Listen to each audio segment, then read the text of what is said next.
They say college life is the best part of your life. But where are you going to spend your college life at? Here in the University of San Jose Recoletos, you can feel at home. Here, you're not just a student, you're family. Studying for your bachelor's degree has never been more fun, right? With the memories that you'll surely make with your best friends along the way. And the winner is contestant number 4. You can make your college life the best part of your life here at the University of San Jose Recoletos. We inspire, and that's not all. We believe in quality Christian community-oriented education. We transform our lives and transform others. Here at USJ-R, we have over 12 colleges and departments. We have a diverse range of students coming from different parts of the country and the world. Now you know where you're going to spend your college life at, but what's going to be the best degree program for you? The College of Engineering offers high-quality training and high-tech facilities. So, if you're looking for a stable engineering career after graduation, it's easy at USJ-R. Wow! The College of Information, Computer and Communication Technology has innovativeness at heart, with its students winning national awards for the best smartphone apps. The future is truly now at CICCP. The College of Nursing is equipped with advanced facilities to give you a feel of the real world. The service-oriented trainings in USJ-R make our nursing graduates in demand. Education graduates from USJ-R go on to make an impact and positive changes in the society. You too can soon make an important difference to the lives of your future students. Discover new horizons in the different fields of knowledge and maximize your skills in communication in the College of Arts and Sciences. USJ-R's College of Commerce leads by example by consistently producing top-notchers in board exams. With high-quality training, your keen sense of good business practices will help you become successful in the business industry. But it's definitely more fun in USJ-R because there's so much more that you can do. And get a scholarship doing what you love. Whether you're in engineering or nursing, you can still have time for your favorite hobbies. You can dance, sing, write, and serve, and become an athlete. You also get scholarships if your grades meet the requirements. USJ-R also offers the Reed Scholarships for working students. Because in USJ-R, we believe in our values to inspire others in the face of adversity. We put God in the center of everything that we do by helping others and answering the call to serve, by being thoughtful and truthful in the things we do, by going beyond our limitations, and by being the best versions of ourselves for the best of our community. In USJ-R, college life is more than just studying. It's definitely going to be the best part of your life. Because in USJ-R, we inspire. Adelante!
join us in the event, both in Zoom and on Facebook Live. So if you have contacts or if you have communication with your friends, please tell them that we are now starting with our Rosanian e-talks for day 2. I'll give you a minute. Thank you so much.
Again, we are very excited for day 2 of our Josenian e-talks. Thank you so much for being with us this afternoon, our dear students, our teachers. And we would like to say hi to our administrators, both lay and religious, who are also watching us live. Yesterday, we were actually watched by our own president of the university, Reverend Father Christopher Maspara. Father Crix, hi, and thank you so much for the support. We also would like to thank all our friends outside of USJ-R who actually said that our event was very inspiring. So see, we were able to inspire not just Osenians, but the community at large. And that's great to hear. With that, dear friends, can we start with a prayer? I think we are all aware that that Cebu is actually back again to ECQ. So the more that we need to pray and to hope for everything that uh, it would lead to successes along the way, especially with our health. So we're going to pray a prayer for COVID-19. Hopefully that it would stop.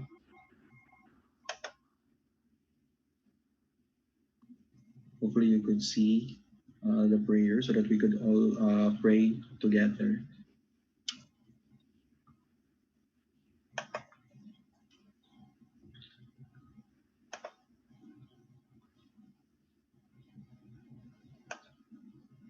In the name of the Father, and of the Son, and of the Holy Spirit. Amen. A prayer during the time of COVID-19, when human life is disturbed, disrupted, and threatened. We pray to you, God of life, grant us the compassion, humility, and self-discipline to value, care about, and protect each life. We pray to you, God of mercy, for all who have suffered directly and indirectly during this global pandemic. May you sustain, console, and heal them. We pray to you, God of grace, for all good efforts to rescue life and to maintain people's health.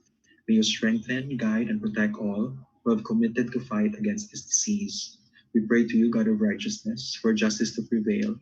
May you lead us to combat racism, discrimination, stigmatization, and xenophobia with courage in the midst of this health crisis. We pray to you, God of love, for an early end to the transmission of COVID-19 that is harming all, and for life, health, and peace for all through your mercy, grace, and loving care, and through human solidarity, integrity, and mutual support. Amen. In the Father, the Son, the Holy Spirit. Amen. Again, dear friends, good afternoon. And again, this Josenian e-talk, which is a sharing of our alumni and their stories, is presented to you by the University of San Jose Recoletos, of course, with the leadership of the Vice President for Academics Office, the Student Affairs Office, the Public Affairs and International Relations Office. At your service are your conveners from the USJ-R College of Education Hallway Publication. So again, good afternoon to everyone. Again, for those who have just met me for the first time, I am your session facilitator again for day 2. I am Sir Ayo at your service. So I am from the College of Education. I'm also an alumnus of the university as well in 2011. So, hi. To our friends there on Facebook Live, we're also live. We're also here in Zoom. We have about 60 participants, and we would like that some of our friends could still catch up. Okay, as we have a lineup of 4 speakers for today. Now, before we really officially start, may we share some house rules. Again, think of this online event as if it's still a class in which I am your teacher and facilitator of learning, and you are here with me learning as well. Okay? Of course, with the help of people who would like to share to us their thoughts, their ideas, and their stories. So let me give you some rules for our class. Okay? So even if online, that's number 1, this is still a learning event. So act like a Josenian in your words and actions. Number 2, for Zoom participants, please mute your mics at all times. Turn off your video as well so that we could hear our speakers and yours truly well as well. Number 3, you can post courteously through the chat and comment section. Actually, we find some of your comments very funny yesterday. Like, present ma'am, present sir. Yes, we know you are present. We also have seen some comments about going out, kaya magluto pa daw siya. They are funny, yes. But hopefully we could limit the commenting as we would like to maintain the learning ideal of this event as we are really trying to make sure that everyone is inspired from this event. So hopefully that what you could comment would be questions, would be reactions to the talks of our sharers for this afternoon. Also, you will get a prize if your question is chosen. So we will be choosing some questions, one question from Zoom and one question from Facebook Live comments. We're going to give them to the speakers. Once your question is chosen, then you will get a Recoleto shirt. Number 4, to keep you engaged as well. Again, this is still a class, okay? So this is still like a class, and you're all under me right now for the first 2 days. I would like to check on your engagement. So I'm going to ask you from time to time to react through Facebook Live. That is to click on the buttons there that are available and to chat here in Zoom. So let me check your reaction or your engagement. For our friends there on Facebook Live, can you give me a ha-ha react? I like that reaction.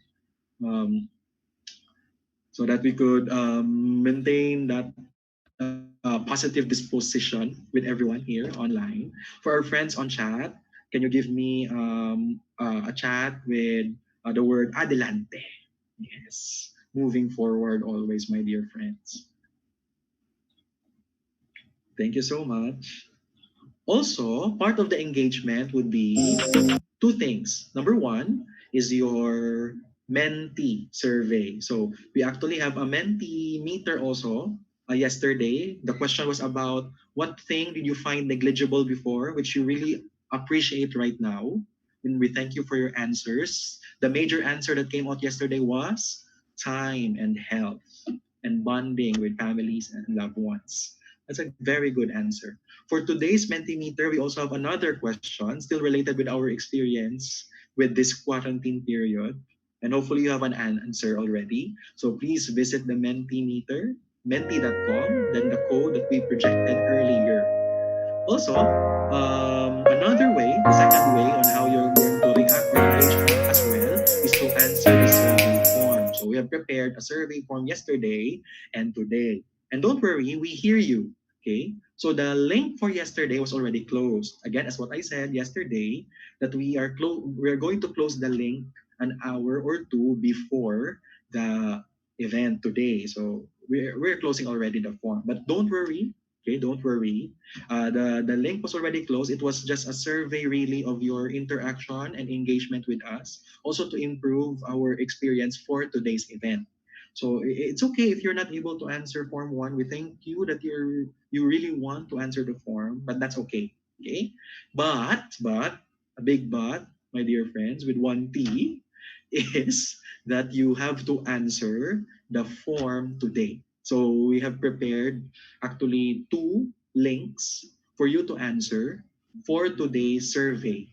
Okay, and that will serve already as your attendance because you're going to be asked your name, your course and year, and then the subjects that you are taking and which college are you under. So please answer that survey form.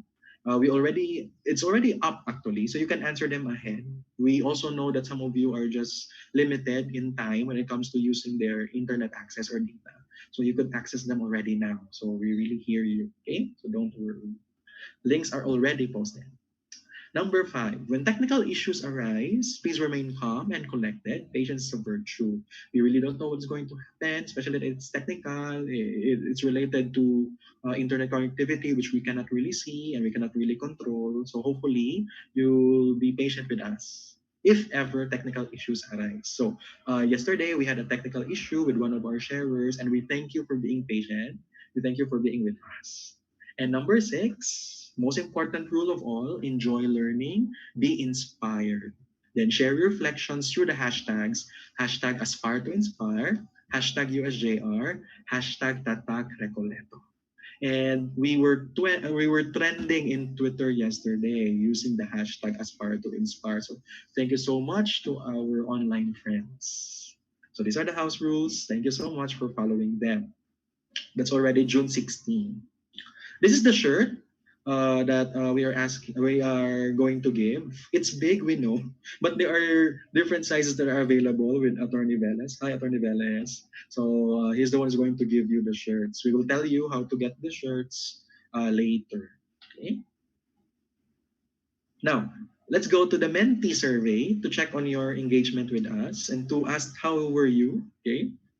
When this quarantine or social distancing is over, what is one thing you're going to do right away? Let's see your answers.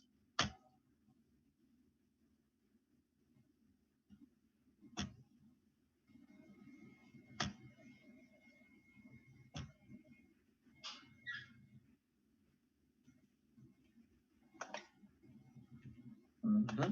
Let me check.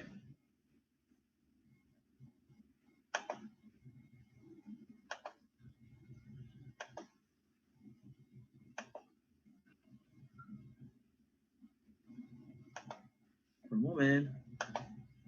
Going to admit friends first.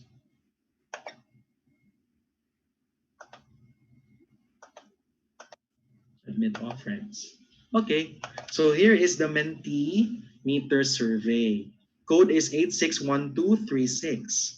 When this quarantine and social distancing is over, we still, of course, hope that this is going to be all over. Hopefully, that vaccine is going to be available for all of us, or even mass testing, or just the ability to do already the new normal with everyone.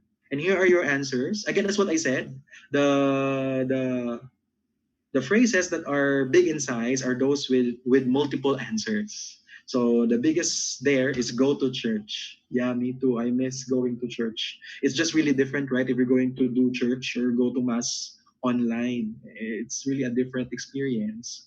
We hope that we could really go to church, right? Hopefully in the new normal, and that we could celebrate with the sacraments.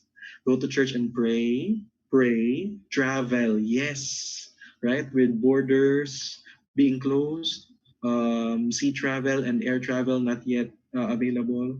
Hopefully that we have the time and ability already to be able to travel. And of course, let's connect it with other things that you posted here. Meeting with friends, meeting with loved ones, go home to the provinces. Oh, we're very sorry to hear for those who were not able to go home to their provinces. Hopefully, you're doing fine. Okay. What else? Eat some gyupsal. Uy, Korean, anyong. Okay. Me too. I would love to eat some gyupsal. Di ba? Experience it with friends. Go to the malls. I see that as well. Go to school. Hang out with friends. Yes. These are common answers. Praise the Lord. Yes. Hallelujah. Continue to keep that up. Okay, we are going to accept answers still. We're going to share the answers also through the Facebook page as our survey of the student tree of USJ-R to what they think about what they were doing during the quarantine. The two questions that we had for the today. Hopefully you're doing. Thank you so much. Okay. Next, still, we're going to share the answers also through the Facebook. Also, I'm going to dedicate the time right now to share to you some updates. Again, first, Cebu City back on ECQ. So PRRD, our president, approved the Interagency Task Force recommendation to place Cebu City under enhanced community quarantine from June 16 to June 30.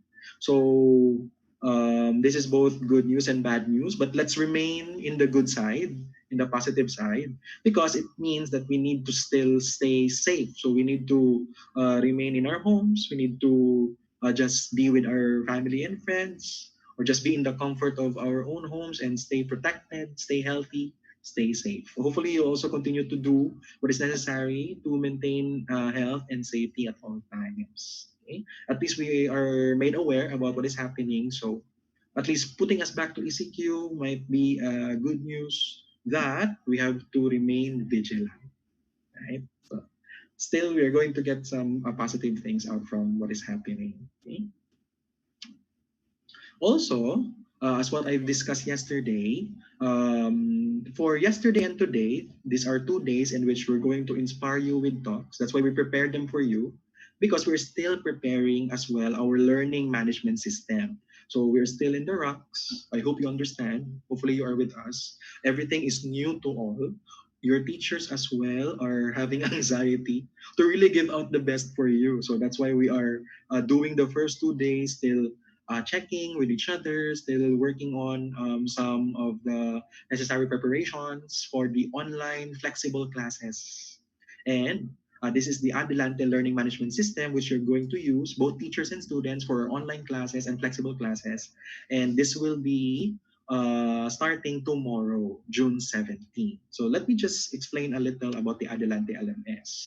So a framework that we are using is, of course, online and flexible learning through the framework CARE. So C means collaborative learning. So, sir, can we be collaborative even it's online? Yes. The more that we need to be collaborative when we are online, because we need to answer some forums, some questions. Just like what we're doing in the talk right now, I'm asking you to engage with me. I'm asking you to answer some surveys, to chat, to react. And that's already collaboration in its essence. So therefore, using the Adelante Learning Management System, we are collaborating through forums, question and answer. There's that available section in the LMS or in the Moodle that we're going to use for moderated forums. We could also do video meetups. That's also collaboration. And of course, encouragement to do assignments and tasks and projects, not individually, but in groups. Okay? More of it when your teachers are going to meet you online. Letter A is asynchronous content delivery. So we have two ways on how to deliver, synchronous and asynchronous. But what is nice with the Adelante Learning Management System is that it allows asynchronous content delivery. So meaning to say that even if we are not on the same time and day in accessing the learning management system, you can still learn. So therefore, it's flexible because it caters to your own time. self-paced course modules, self-directed learning, the documents, the videos, the exercises are all within your control. So using the Moodle app, you can access asynchronously, according to your time, these materials and resources. Number three, despite being online, we have a reliable assessment process with the use of the Adelante Learning Management System. There are in-lesson concept check questions that are provided, quizzes, workshops with immediate feedback by the teacher, peer review that's also related to collaborative learning, easy monitoring of student course progression, activity completion, because the learning management system also assists teachers to have this assessment right away. There's an embedded grade sheet also for teachers. So you can say that there's reliability in the assessment there based on your submissions, based on your engagement through the Adelante Learning Management System. And letter E, it's easy access. Limited resources required for course completion only because we know again the difficulty and the concerns with such system. So therefore, we only put also limited resources that you can access. Also, it's easier to access because you can access it offline. So you go online for a time being, then you download or you place all the documents, the resources coming from the course or the class course under the Moodle app. Then after you downloaded them, you can turn off your data, your internet, then you can access offline the materials. Also, as per Dean of CICT, Dr. Greg Victor D. Gabison, hi Sir Greg, you can also use the Adelante LMS with a very minimal data required. It's the lowest data that you can use. So therefore, we have considered that because we know your pleas and your concerns. Okay. Again, two types, synchronous and asynchronous learning. Synchronous, there might be times in which we need to do virtual discussions, learning activities, and assessments together, both teacher and students. This could be done online, or this could be done through e-learning, maybe with the use of an interactive modified platform, or even with the use of Facebook, in which the teacher and the students decided to be together the same time to discuss the class. So therefore, that's already synchronous. Our survey together student learning. But most of the time, we also allow asynchronous modular learning. So these are the steps. Number one, for web, with the use of you visit the URL, the teacher and especially if you're using laptop or desktop computers. For mobile users, you download, then open the Moodle app. So on the left side, you can see the web look, and on the right side, you can see the mobile look. Again, the app can be downloaded for free in App Store and Google Play Store. These are the online classes directory. It's eclass.college, COE, Commerce, CAS, Law, Engineering, Nursing, CICT, or CRE if the subjects that you are taking are under the Religious Education Department. So it's not your college, it's the college of the subject that you are taking. Okay? So eclass.coe, example, that USJ-R.edu.ph if the subjects that you are taking are under the College of Education. Step 2, log in using your details. For username, use your student ID number. For password, use your family name in all caps. Again, username, student ID, password, family name. Left side, web. Right side, mobile. Once logged in, you're asked to change your temporary password. So again, the temporary password is your family name, all caps. You have to change that so that it would be your account. Step 4, click your name, click on profile. You'll be redirected to the profile page, edit your profile. Okay. Step 5, after updating, you can see the dashboard which displays all your enrolled courses. So it will show already the courses that you have enrolled for the summer term. Okay? So therefore, you can see the courses. Okay?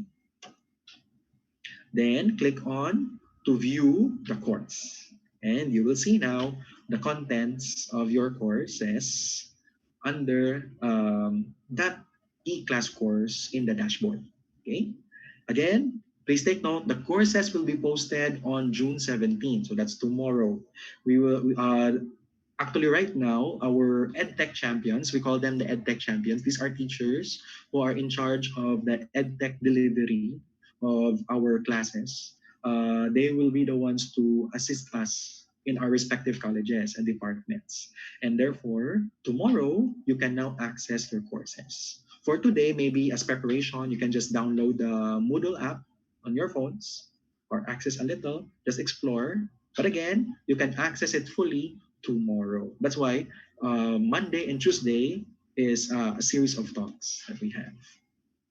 Also, to our dear friends who are still enrolling for the first semester of 2020, we still follow the enrollment process of pre-enrollment evaluation, payment, and online enrollment. Okay? So again, pre-enrollment, you click the subjects that you're going to take. Payment, you're going to show proof of payment for enrollment or tuition. And number three, once you're done with steps one and two, you can now enroll online with the subjects that were accepted in your pre-enrollment evaluation. These are some payment centers. These are the accounts that you can use or you can go to pay. Remittance centers as well are accepted. Then, if you have more questions, sadly I could not answer all of them. I only know so much. But you can visit the USJ-R online offices. They are all active and they will answer you with your queries or your concerns. Okay? That's it. Thank you so much for listening. And there will be a video that will be posted in your class courses when it's already up. So that is tomorrow. So again, tomorrow, my dear friends, there is going to be a video that will explain also how to navigate or course through the Moodle app. We hear you. There are already some who already opened the Moodle app as early as June 14, and we thank you so much for your interest and your way of really trying to be with us through these online means. But again, we are still in the process of really preparing them so that they could be the best way to really share to you our courses. And therefore, please give us time and it will be open tomorrow. Okay? Now, time check, it's 2:28. That's 2:30, and that's perfect time as we will now start with the e-talks. Now, I'm going to share to you our speakers and what would be our sessions for today.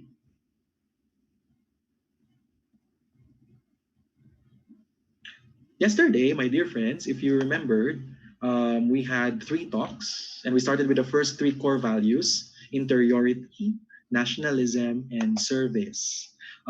In the interiority part, with School of Law alumnus, Attorney Elaine Bathan, she actually shared about how we should remain steadfast in our faith towards the Lord God, towards how we believe in ourselves as well, and how we need to, from time to time, reflect and go back to our core. In nationalism, we heard from attorney Mark Lawrence Badayos, top notcher and a student leader at that, who was trying to encourage us all that being nationalistic does not really mean to just go out there and just flaunt whatever it is that you're going to flaunt for the country. It simply means to interact, to be open with discourse, and to try to um, explain with people around your community about what is happening, and hopefully that everyone will continue to think about the country even just by discussing, being open, and being thankful about what is happening in the community. Last but not the least was Sir Kent's sharing about service. We get to listen to his struggles while he was abroad, while he was trying to represent the country, while he was trying to do the best that he could excellently because he's bringing the name of the school, he's bringing the name of the country, and he's um, bringing the name of the region and of Asia. But there are struggles along the way. But he know for the fact that he has to continue to do what's best, to be excellent, to be a Josenian who serves despite the difficulties and challenges. And through it all, with a help also from people that he's serving, as he sees also that service is not just doing something, but also getting a little of everyone, so that you could create a better whole, and that is pure service and therefore pure joy.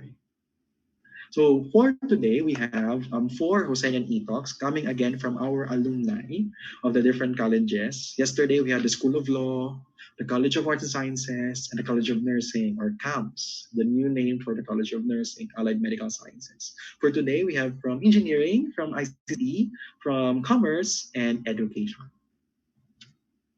Again, don't forget the hashtag for today, hashtag Aspire to Inspire.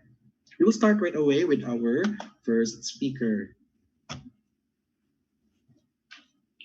So talk four, because we are done with the three talks yesterday. So we are now into talk four. Again, we have seven talks. And if you remembered also yesterday, what we were doing, it's just a little talk. It's like talking in a coffee shop, discussing ideas and stories with you there listening with us. And hopefully that with that simple listening, you get to do a little reflection, not just of yourself, but of course of the core values that USJR is trying to share.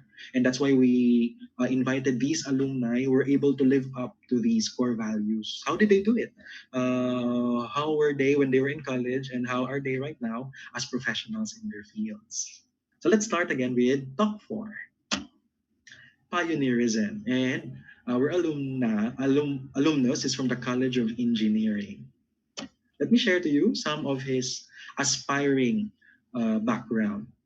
He actually took BS Industrial Engineering and graduated summa cum laude from the University of San Jose Recoletos. During his time here, 5 years in the College of Engineering, he actually founded the Philippine Institute of Industrial Engineers student chapter in Cebu. And he has been a reliable officer of the different engineering organizations under the College of Engineering. Part also of his educational background, as he would like to enrich himself, he took up master's in business administration in Ateneo Graduate School of Business, and he also took an internship abroad in Budapest. Inspiring stories. We get to be inspired by him because he was awarded as one of the 10 outstanding students of the Philippines during his time. Just imagine that out of the many students around the Philippines, he was awarded one of the 10 outstanding students of the Philippines, a Josenian at that. Then, his professional experiences are focused on supply management. He was an international management operations leader in Procter and Gamble. He also is being consulted as trainer for supply chain management in some of the companies and organizations in the country. And right now, he's an entrepreneur, a business owner, and workplace cafe Cebu, using what he learned in industrial engineering. Here, so 5 years in the College of Gentlemen, Engineer Rankin Ruel G. Novales. Sir Rankin, good day.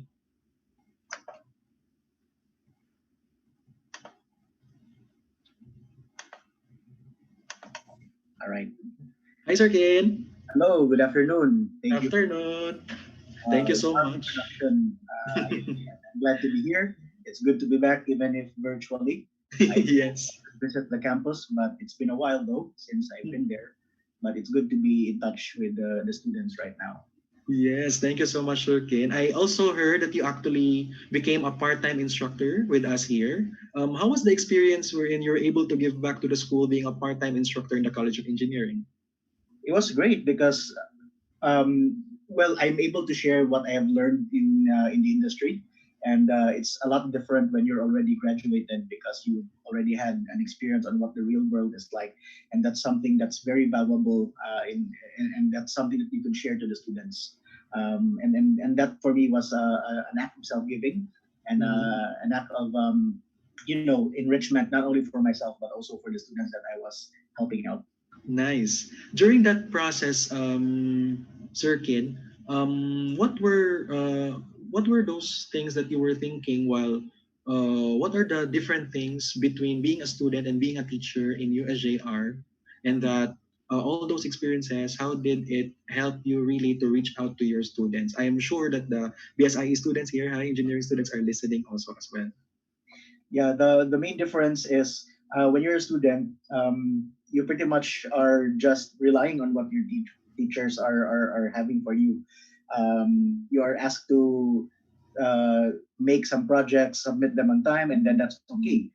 But when you're a teacher, the roles have reversed. No, it's time that you are you need to be always one step ahead of your students because you're the ones facilitating the learning. And if you don't really get prepared, then that affects a lot the quality of what you will be teaching. Thank Yeah. you so much. It would be really helpful that you're able to share that perspective because we also would want our students to also get a glimpse of the experience between being a teacher and being a student. But let's Yeah. go back to being a student, Sir Kim. I know that it was not an easy feat to become one of the 10 outstanding students of the Philippines. Have you thought about the POSP even before you were a student? What is it? Well, to me, the OSP is not the end in itself. No, it was a product of three things: academic excellence, leadership, and social responsibility. And without really thinking about the award, I think my college journey has been excelling in those three aspects. Academic excellence is in making sure that you had good grades and you are able to get the most of what is being taught in school. Leadership is when you get involved in extracurricular activities, organizing events for your fellow students, and making sure that you are supplementing what is not being taught in the classroom. And of course, social responsibility is in reaching out to the community, making sure that what you are doing is not just for the four walls of the university, but also extending outside. Now, I'm going to ask what students right now are thinking. Hmm. How did you do it? I'm sure they're thinking that.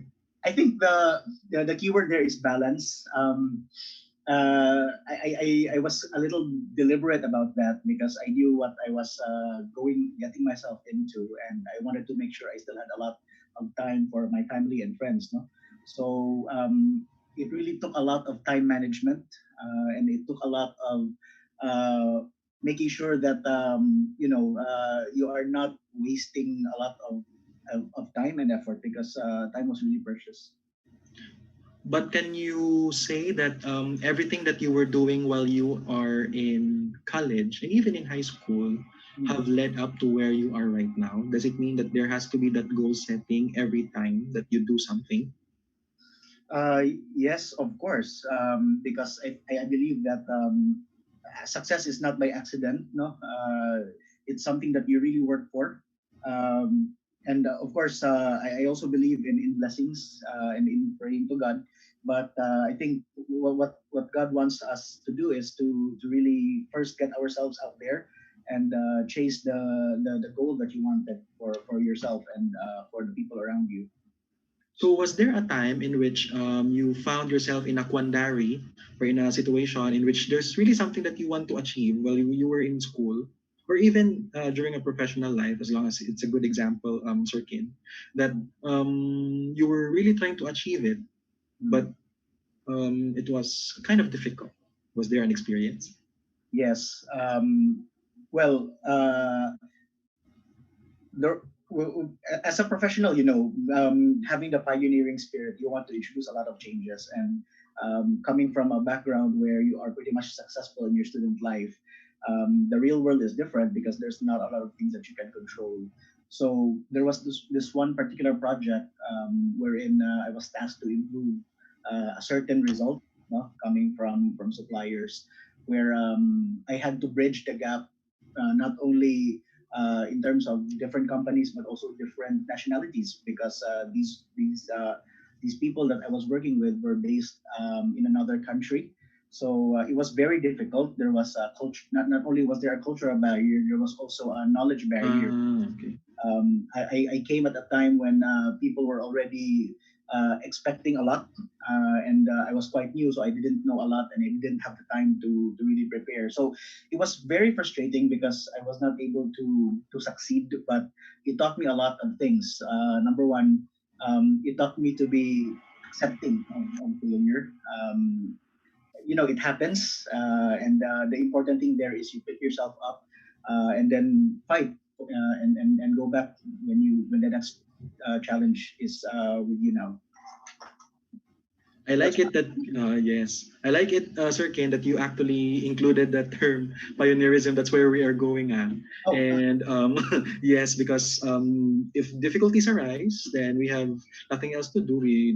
Just don't stumble, but we have to rise up to the yes. challenge. But part of rising up would be to innovate and to pioneer something out of the challenge. So was there also a time in which there's really that success within you while being a pioneer in your professional life, in your experience? Yeah, a lot of times, and it's not only because of me, it's because of the teamwork that I had, starting with, of course, making sure that you're working with the best people around. You need to choose the right team members. I should not underestimate that. And you need to have the right plan, no? Because you might have the best people, but you don't have a direction, then you will just end up getting frustrated. And basically you need to follow through on the little details when you execute the plan. You have to control every step of the way. And to me, those that basic framework was what is so far has been helping me succeed in the things that I was introducing both as a student and now as a professional. I like it that when you're talking with me or speaking with me, it's as if it's really an engineer's thought or processes. So I'm just also curious, Erkin. Is there really that time in which you go back to being a student? What were you doing and thinking right now, and you apply them all into your professional life? I think our students are interested in that. Come again, sorry. Um, let me check on the question. Okay. Are there whenever you do something in your professional life, is it frequent or often that you go back to your experience as a student? What were you doing back then? Then you apply them to what you are experiencing right now in your professional life, whether there's a problem or a concern that you have to answer. Yeah, so the beauty about my student experience in USJR, not only in college but also even in high school. In fact, I've even you I've known since I was in high school because we went to USJR together, although in different batches now. It, I was fortunate enough to receive a well-rounded education. It's not just academic, but also trained me to be confident, to face a huge audience, for example, to be brave, to express your own opinion, and to be to be innovative, and compete healthily. So from time to time, yes, I frequently draw upon those experiences because those early successes led a lot to where I am now, and I think that's the good thing about Hosenian education. Nice. A well-rounded Josenian who thinks about academics, who thinks Yeah, about leadership, and who thinks about community outreach. that's Diba? right. Mhm. Quality Christian, community-oriented education. Thank you for pointing on that out, Sir Kin, for our students. We just like to know about how was your journey after being a graduate to being in supply management in Procter and Gamble, and Mhm. then as far as I have researched, you then continued by taking up an MBA, which is I don't know if it connects with being an engineer. How is it? Okay, so well, before I answer that question, just a brief background about my chosen course because Yes, I please. love industrial engineering. Mm-mm. And the reason why I took that is it was a good mix between the sciences, the Mm-mm. engineering stuff, and the communication arts, and business as well. No, so it was a good middle point, and Mm-mm. that has been the common theme when I graduated because it has always been my aspiration to be an entrepreneur myself. Although I knew I couldn't reach there directly, because I needed to build skills, I needed to build my network, and I needed to build my financial capability. So throughout my professional life, before right now, I've been trying to expose myself to a lot of roles, not only here in Cebu, but also I spent a couple of years in Manila, a couple of years in Laguna, and a couple of years in China. There as an expatriate, and spent a lot of time learning from not only the senior people, but also the new hires, the foreigners, the Filipinos, the basically everyone that I encountered, because you never know when you could use those learning. Yes. Mm. So having said that, the accumulated experience over the past more than a decade uh, has been very helpful in practicing where I am now. And that MBA that you mentioned is also helping a lot because they confirmed a lot of the things that I learned and I picked up through experience. They gave me a framework and a solution, a right way to look at problems and propose solutions. So I think that's one of the main reasons why, together with the team, no, we were able to, well, at least before the pandemic, scale up the business that we're running. In just 3 years, we expanded to three branches, and we were planning to expand some more, if not for the lockdown. And a lot of them were because of the learning that I picked up and the people I met and the experiences we shared.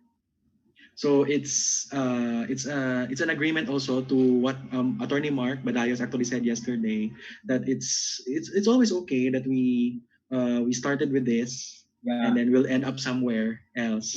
It's not really about just sticking to what you're still planning. We really don't know what God's plans are, but at Yes. least we know that we're open to such opportunities and challenges as well.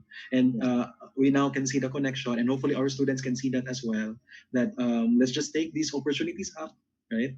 Mm. And we know we hope that we could lead to where God wants us to be, but Mm. hopefully, of course, with a pioneering spirit as well. Mhm.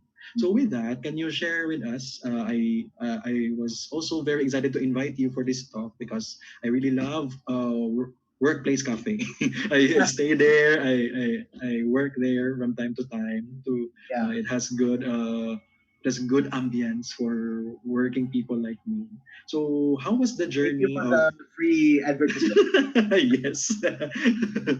Free Kuhan next time. Can you share to us the experience, Sir Kiken? I know that you already shared earlier that you wanted to gain up skills. It was really part of your plan. But we know that it was also very difficult to start up a business from scratch. So Mm. for our friends also from the College of Commerce and Mhm. of course from the other colleges, how Mm. was it? Yeah, actually, I didn't build the business from scratch. No, just to set the record Ah, straight. okay. The credit goes to a friend of mine who also went to the same College of Engineering, although we were Nice. different batches.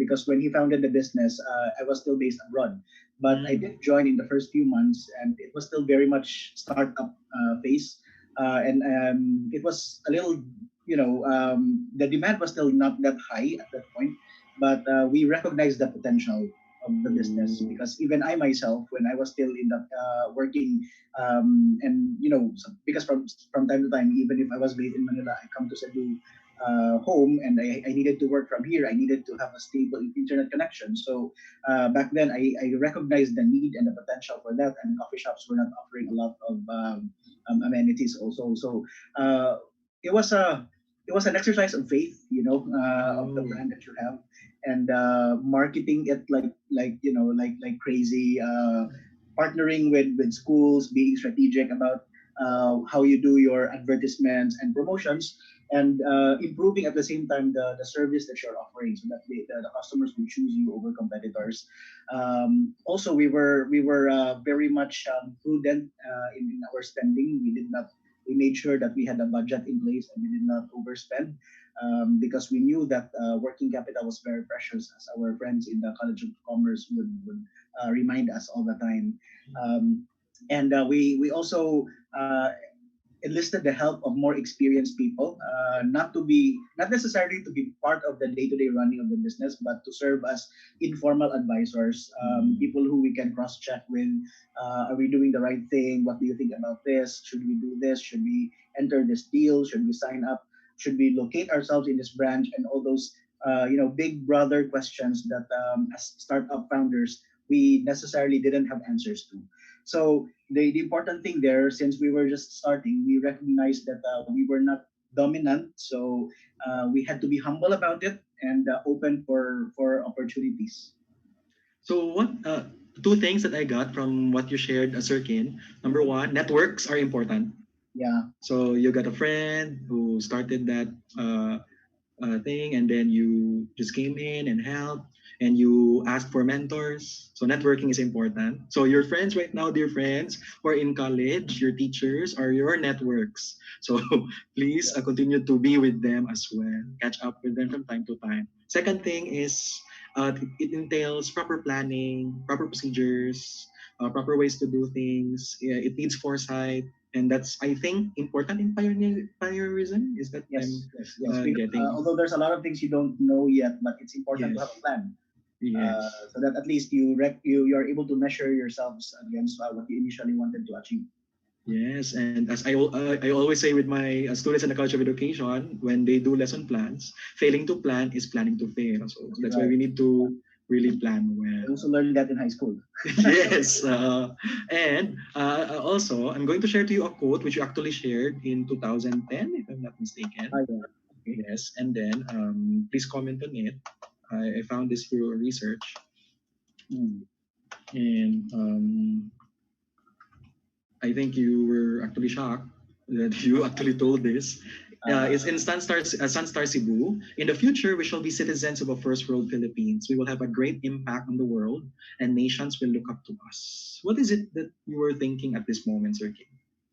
Yeah, so I think I gave this interview when we were organizing the first economics day in school. I was fourth year college at that time. Basically, we were the first batch to have that. We created a life size model of the modern jeepney Mm-hmm. that had modern features that are a far cry from what we have right now. No, because we were envisioning a first world Philippines. So. That was a school project, but we saw it as an opportunity to express and concretize our dream for our nation. It was a class project, so there were 50 plus of us who were working on that and supporting that, and we were able to make it big and invite the media. And basically, what we were about is not just to pass that subject, but also to create a statement that hey, we can be more advanced than what we have right now. We may not have modern buses if they are expensive or trains, but at least we could perhaps upgrade our jeepney and make it more comfortable and safe for our countrymen. Of course, it's a different story right now with the ongoing pandemic, Yes. but these were around more than 10 years ago. So does it mean that in order to be pioneers, we need to have a good sight of the future? Just like in the case that we're thinking about a first world Philippines? That helps, but I don't think it's necessary for you to always really be knowing the future because not all of us Yes. we should recognize not all of us have the answers in the Mhm. first place. But it's important to be firm in what you believe in because that belief system that you have will be your guiding light as you embark on a journey. I like the metaphor of the guiding light. And thank you so much, Sir Kin. I would like to give you the opportunity to give a shout out to our students, especially in the College of Engineering, and to the College of Engineering faculty and staff and administration, led by Dr. Dennis Anthony Kilong. Hi, Sir Dennis. Also, I think you have something to share to our students right now. Yeah. I'm allowing you for share screen already. Right. Well, I'll not share na lang no in the interest of time, but Okay. in terms of shout out, yeah, I'd like to say hi and thanks to my home college. I've been 10 years removed from college. Yes. Mm. A lot of the successes that I have right now is through the help of sila Sir Dennis Kilong, and of course with the support of the administrators, sila Attorney Velas, no, who also invited one of the people who invited me to this forum. Um, I hope I did not bore everyone, but I just would like to tell our students this afternoon that it's important to be a pioneer when USJ-R defines it as being at the forefront in pursuit of new ideas and better ways of doing things. And that's important because we live in a Sir Kane? Hello? Sir Kane?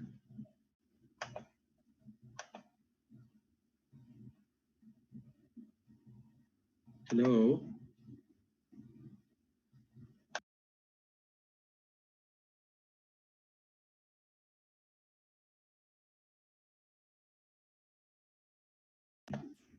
Hello, Sir Kin? So actually, my dear friends, I hope you're still with us. Sir Kikin actually shared to me his slides actually as parting words for his talk. I'm going to share it to you as we lost Sir Kikin actually. Um, for a moment, okay? But what I like about what he shared, my dear friends, is that being a pioneer would mean that it's part of always thinking about what you're doing right now will all lead towards where you would like to be. And that is something already that we have to remind ourselves. Also, planning, implementation, thinking about always being in networks, they all accumulate to who or what you could be in the future. Last but not the least, he actually would like to remind us. I'm going to share to you his slides for a moment.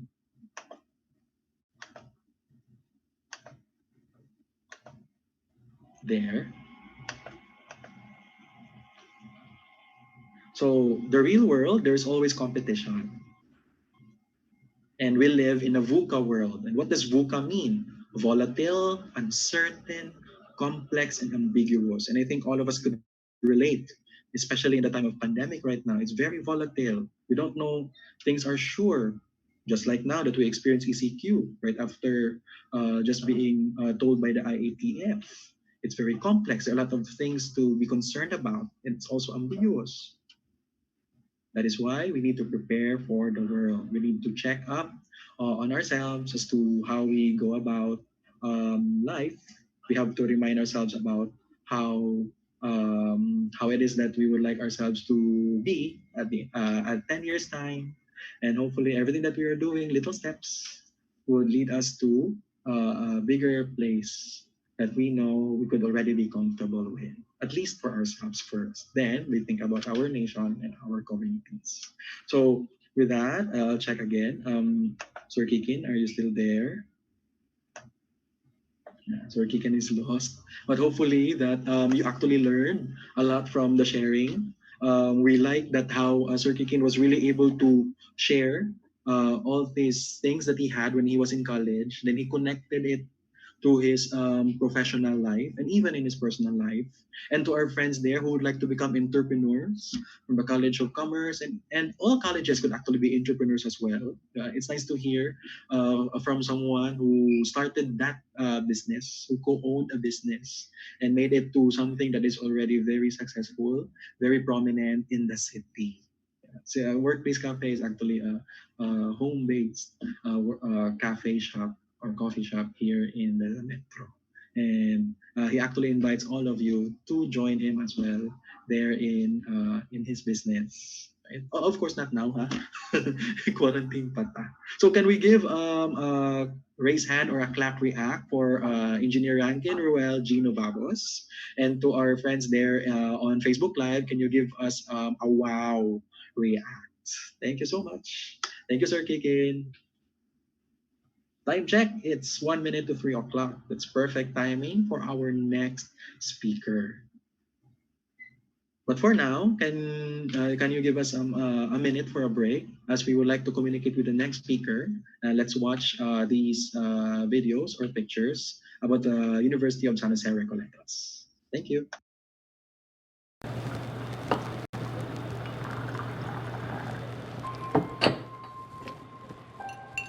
They say college life is the best part of your life. But where are you going to spend your college life at? Here in the University of San Jose Recoletos, you can feel at home. Here, you're not just a student, you're family. Studying for your bachelor's degree has never been more fun, right? With the memories that you'll surely make with your best friends along the way. And the winner is contestant number 4. You can make your college life the best part of your life here at the University of San Jose Recoletos. We inspire, and that's not all. We believe in quality Christian community-oriented education. We transform our lives and transform others. Here at USJ-R, we have over 12 colleges and departments. We have a diverse range of students coming from different parts of the country. and the world. Now you know where you're going to spend your college life at, but what's going to be the best degree program for you? The College of Engineering offers high-quality training and high-tech facilities. So, if you're looking for a stable engineering career after graduation, it's easy at USJ-R. Wow!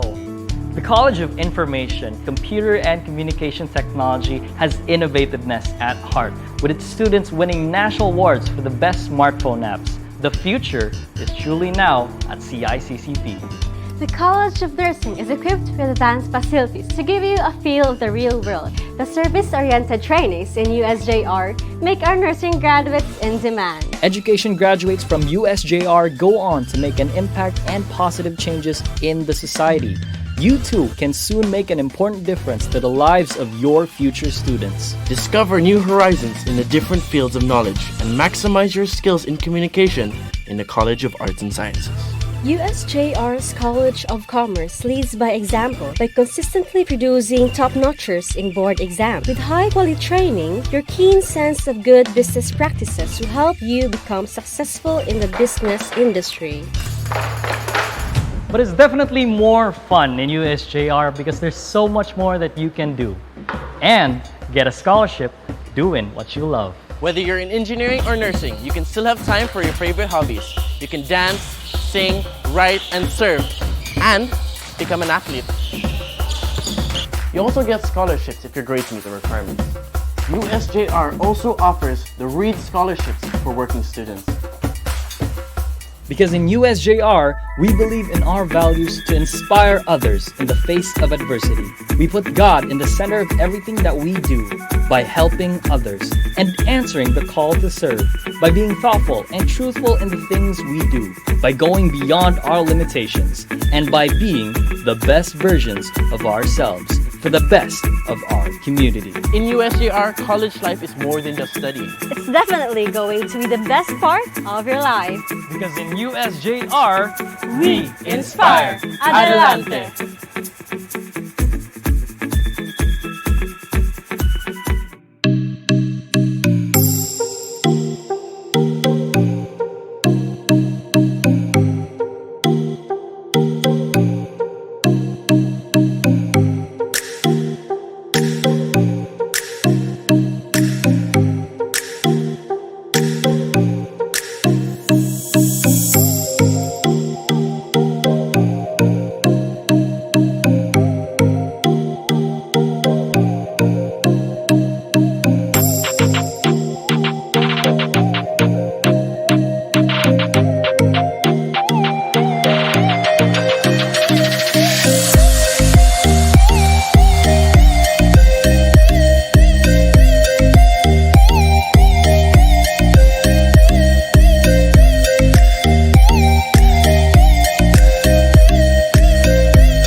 for our Zoom friends, we actually showed the advertisements in the Facebook Live, but we cannot see it in Zoom. Pasensya. But thank you so much for still being with us and for waiting. And we would like to welcome again for his closing parting remarks, Sir Kikin. Hi, Sir Kin. Before you went out, I actually shared the slides that you've had. That it's about competition in the VUCA world. What is it again that you would like to say for everyone? Yeah, I was gonna say goodbye, no, and thank everyone for joining me, especially you, Ayuna, for this chance. I hope our students were able to take a lot of input. My message is, I'm sure you've been hearing this a lot of times, but there's really no substitute to working hard, even during while you're in school. No, study hard and learn as much as you can. Strive for better grades than just the passing mark, because those are what will differentiate you in the real world. I myself have tried screening resumes and applications for job, and I've interviewed a lot of candidates. And one of the things I'm looking at is the grades, because those tell me how industrious they were, even as students. No, Mm, if that tells me naningkamot sila as students, then yes. why not during the real job? No, so take note of that. I also, as a recruiter and a hiring manager, a lot of times I'm looking for extracurricular activities as well. So if as early as in school you are used already to working with groups, adjusting to different personalities, building solid friendships, and keeping in touch, then that's a big advantage for you when you join the real world, and getting ahead of others. And finally, make sure that you get on the job exposure, join internships, even if they're not required, no, because they will also form part of your network. Talk to mentors and practice good Yes. communication. I thank USJR for exposing me to all these things, and I really hope I will be back in campus soon, both in Basake and Manila. Yes. We would like to accept you. As a concluding statement, Sir Kin, can you complete the statement? As a Hosenian, pioneerism means. As Alcenian, pioneerism means establishing a vision of what you want, laying out the plan on how you achieve it, and controlling the outcomes for that, so that you achieve the common good that you are aiming for. Outcomes, common good. Got it. Thank you so much, Sir Kin. Thank you, Thank Aina. you. Thank you so Thanks, much. everyone. Bye bye. Bye bye. So we heard from Sir Rankin Ruel Novavos, an engineer and an entrepreneur, about what it takes for being a pioneer in the field and in the local scene. And hopefully that you get to hear everything that he said. Good grades are important. So hopefully you're working hard on that. And at the same time, find opportunities while being in school, attend extracurricular activities, attend on-the-job trainings, whether required or not. And of course, find mentors in your teachers, in your kuyas and ates from the other batches, from alumni, and from people around that you will meet, even still while in school. Okay? I'm going to share to you already our next speaker, but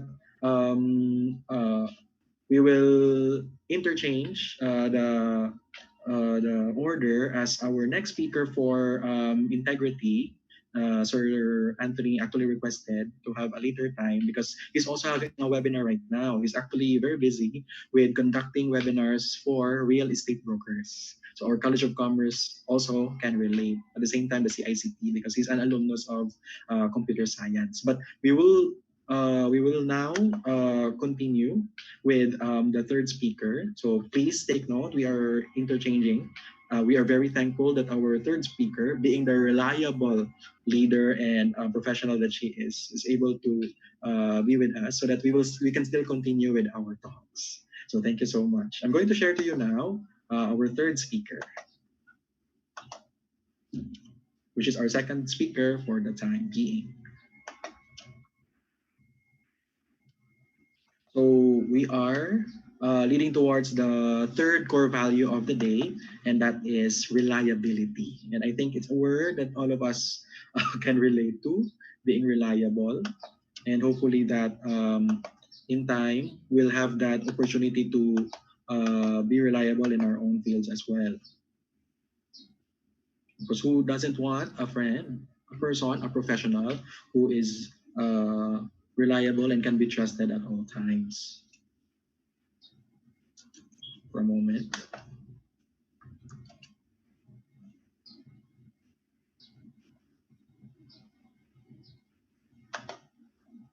Share.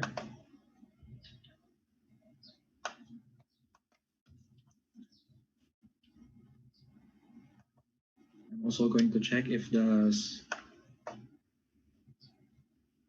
speaker is already available. These are always part, guys, of online. You have to check on technicalities.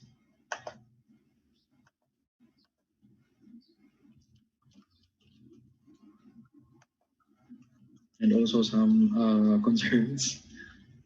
But we thank you again for your patience. And I hope that you really learned a lot. Hearing Sir Kike, Engineer Rankin, we get to see someone from our field in engineering, especially third year engineering fans, what it is to be a professional in the field. One moment.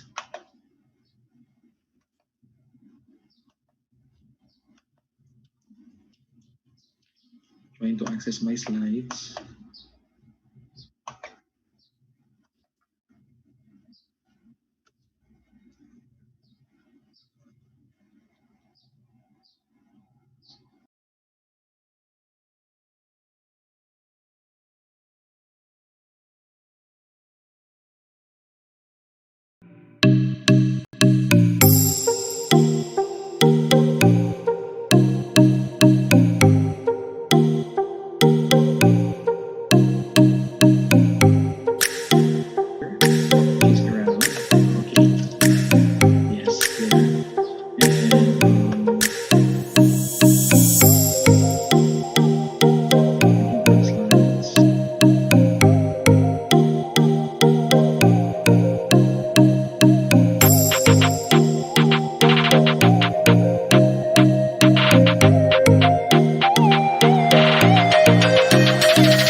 proceed with our next speaker, who is supposedly our third speaker for this afternoon. But thank you so much for being a reliable person that she is. She's going to present first. Thank you so much. So we are now in talk 6, and it's about reliability. So she is actually an alumna of the College of Commerce. At present, she is the legal officer of Mandawi City Business Permits and Licensing Office. Let me share to you her credentials. Aspiring while she was in college and studying, she took up BS Accountancy cum laude in the University of San Jose Recoletos. But being an accountancy student did not stop her by being the USJ-R Supreme Student Council President during her time, which gave her the Institutional Leadership Award for her service in the university. She took up a Juris Doctor in the University of San Carlos years after graduation. And she is now a certified public accountant and a bar exam passer. What makes her inspiring is that, first, she became a finalist representing USJ-R in the 10 outstanding students of the Philippines Central Visayas. Also, she's actually very active. Makita gid mo imong iyang naong permi as as an active participant, volunteer of civic youth activities while she was a student. She's been attending a lot of congresses, AYLC, Cebu City Youth, and all those things, which would help her to become who she is right now. Part of her experiences while taking up law and being a professional in her field is being a court decongestion officer in the regional trial courts in the region. Then she was also invited as an instructor in the University of San Jose Recoletos Department of Accountancy and Finance as a part-time instructor. Dear friends, help me welcome Attorney Marmy Dayan Diniega, CPA, College of Commerce alumni. Hi, Marms.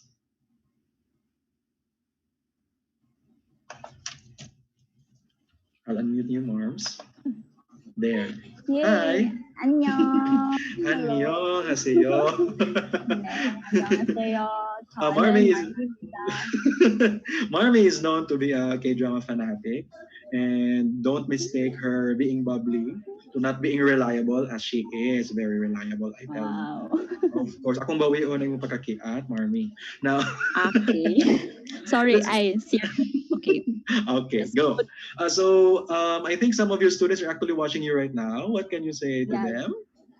Hi, ni hao. I can see your comments, some of your comments on Facebook. Hi, I miss you all. Miss you too. Yes, nice. And I see that you're actually in the office right now. I hope it's okay that we are disrupting you. Yeah, it's okay. No problem. Okay. I thank hope you can hear me clearly. Yes, we can. Attorney Marmy, can you explain to us what you are doing right now as a legal officer in the Business Permits Office, please? Okay, so as a legal officer, I help draft some draft ordinances or draft resolutions. And currently, because of coronavirus, we actually have a special permit to operate for businesses in Mandaue. And so I, along with the rest of the BPLO team and headed by our very own Attorney Lizer, we are issuing special permits to operate, and we are ensuring that business establishments in Mandaue are compliant with the health and safety protocol. So that we will mitigate and we will stop the spread of COVID. So Yes, that's what thank you we are so doing much. right now. Thank you so much for your service, our local government officials, and of course, people who are serving in the government. Thank you so much, Attorney Marms. Were your experiences in college and even in law school help you to be who you are right now as working as a legal officer in the Business Permits Office? Yeah, definitely. Because I've been through a lot of struggles, like being an accountancy student and an assistant officer. It's definitely not a walk in the park. And then from one not walk in the park, I went to the Jurassic Park, which is law school. It was so hard. It was such a struggle, and then it was so stressful. But then, being also here in BPLO, it's another kind of stress. Some people are saying, gobyerno ram na sila gibuhat, kuha naman sila, kurakot man na sila. But when you're actually in the government, you will appreciate the hard work that is being done by our government officials. So yeah, so those stresses, those struggles that I went through helped me and toughened me up. So now that I am here in the government, I can say na okay, naano lang ko sa stress. Stress ko Okay. na, si Marmy ko, kaya ko to, kaya natin to, laban lang. Yes. Yeah. Good. It's nice that we also have someone from the government, the I, to really put also the perspective, right? Thank you so much. Yeah. It's nice to put it that way. But let's go back to your experience as well. You were in college. Okay. When you stepped in USJ-R for the first time and for the first day, did you ever think that you'll become the USJ-R SSC president? That's a question. No. Yeah. No, good, What happened? definitely. What happened? Okay, so before that, I wouldn't be in USJR. I wouldn't have stepped foot on USJR if not for SM Foundation. So thank you so much, SM Foundation, Tatan Henry C, Thank and the rest you. of the thank you so much. Because of them, I became an SM scholar. So I grew up financially challenged, and the only way for me to be able to go to school is either through a scholarship or being a working student. And so, because I became a scholar, somehow I thought to myself, na, why not join SSC? But that thought was not on the first day. That was like when I was in second year when someone asked me to join SSC. And so that's when I joined SSC. So I became House of Representative, College of Commerce, and along with Mark Padayos, my good friend, ex-crush, Yes. Bags Anyong. Attorney Mark yesterday, He was, friends. yeah, so I also saw him. And then later on, by God's grace and guidance, so I became SSC president, but it was not a choice I made on the first day. But at least you're open to such experiences and opportunities. Yeah, because as they say, opportunities knock only once, and I think it's not every day that people will urge you and ask you to run for a position such as a Supreme Student Council president. I knew that it entailed a lot of responsibility, but at that Yes. time, and at that time, I was actually going on to my fourth year as an accountancy student, and there was thesis, there was defense, etc., etc. And then I don't know, I just said, okay, let's give it a shot. And then I survived. Yes, you're still there right now. But Yeah. while you were invited to become an SSCHR, what were the reasons why they chose you? Was it part of being a reliable person? Was that part of the reason? I think so. Maybe they saw something in me, maybe more than what I saw in myself. Depends, I think they saw that. I don't know. I just said, okay, let's give it a shot. Maybe they saw And then that I can be a Yes, hardworking you're still person and there I right can now. dedicate But myself to the tasks that they assigned while to you were me. Because invited to become before an becoming SSCH, an SSC officer, we not before becoming a candidate, we actually had several trainings. We were trained. We were asked to do some tasks, and I think my fellow friends in the organization saw that I had a potential. nice. I think you do, of course. You won, di ba? Yeah. But let me ask the question that I think is lingering with our students from the College of Commerce, especially accountancy. How did you do it? We know that accountancy is difficult. What were you Yeah. thinking? What was I thinking? The Lord is my shepherd; I shall not want. Psalm 23. Anyway, anyway, really, for all the students out there who are listening right now, it was really very hard maintaining a grade of 2.0, not failing any of those subjects. It was very hard. If tingkrado na gani, Diyos ko Lord, na ako dito sa Wonderful Chapel. Lord, dos, maluoy ka. And then if dos Yes. uno na siya sa pre-finals, Lord, magpasara lang yung taon ko sa finals. And Students can suddenly, relate. yeah, it's magic yun. Kanang bitaw, kanang if you just couple hard work with prayers, the Lord God will really answer your prayers, and mm, thank God. But Nakasar gid ta. thank you. Thank you to the Lord God. Yeah. Marmy, can you just give us a picture of what you do in a day so that at least our students can also find a relationship as to what they're also doing in a day? And they see Today, na kuan ka na success na success ka na succeed ka, so therefore maybe they could do a little as to what they do on a day. um, on a day like today or when I was a student. When you were a student. Okay, when I was a student, I'd wake up early. It would really depend on my schedule. Sometimes on my first year in college, my first subject was 7 to 8 a.m. My next subject was 3 to 5 p.m. Wow! Ah. Grabe kayo. And so I wake up very, very early, and then I go to school, and then from 8 to 8 to 3 p.m. it's either I study or we go out with friends and kind of study. So that's what I did. When I was in the Supreme Student Council, Yes, so most please. of my time I divided it between studying, sometimes not studying, studying, preparing for my classes, and also preparing for SSC activities, because at the time we really had a lot of activities. So yeah, it from summer until the next summer, so it was so hectic.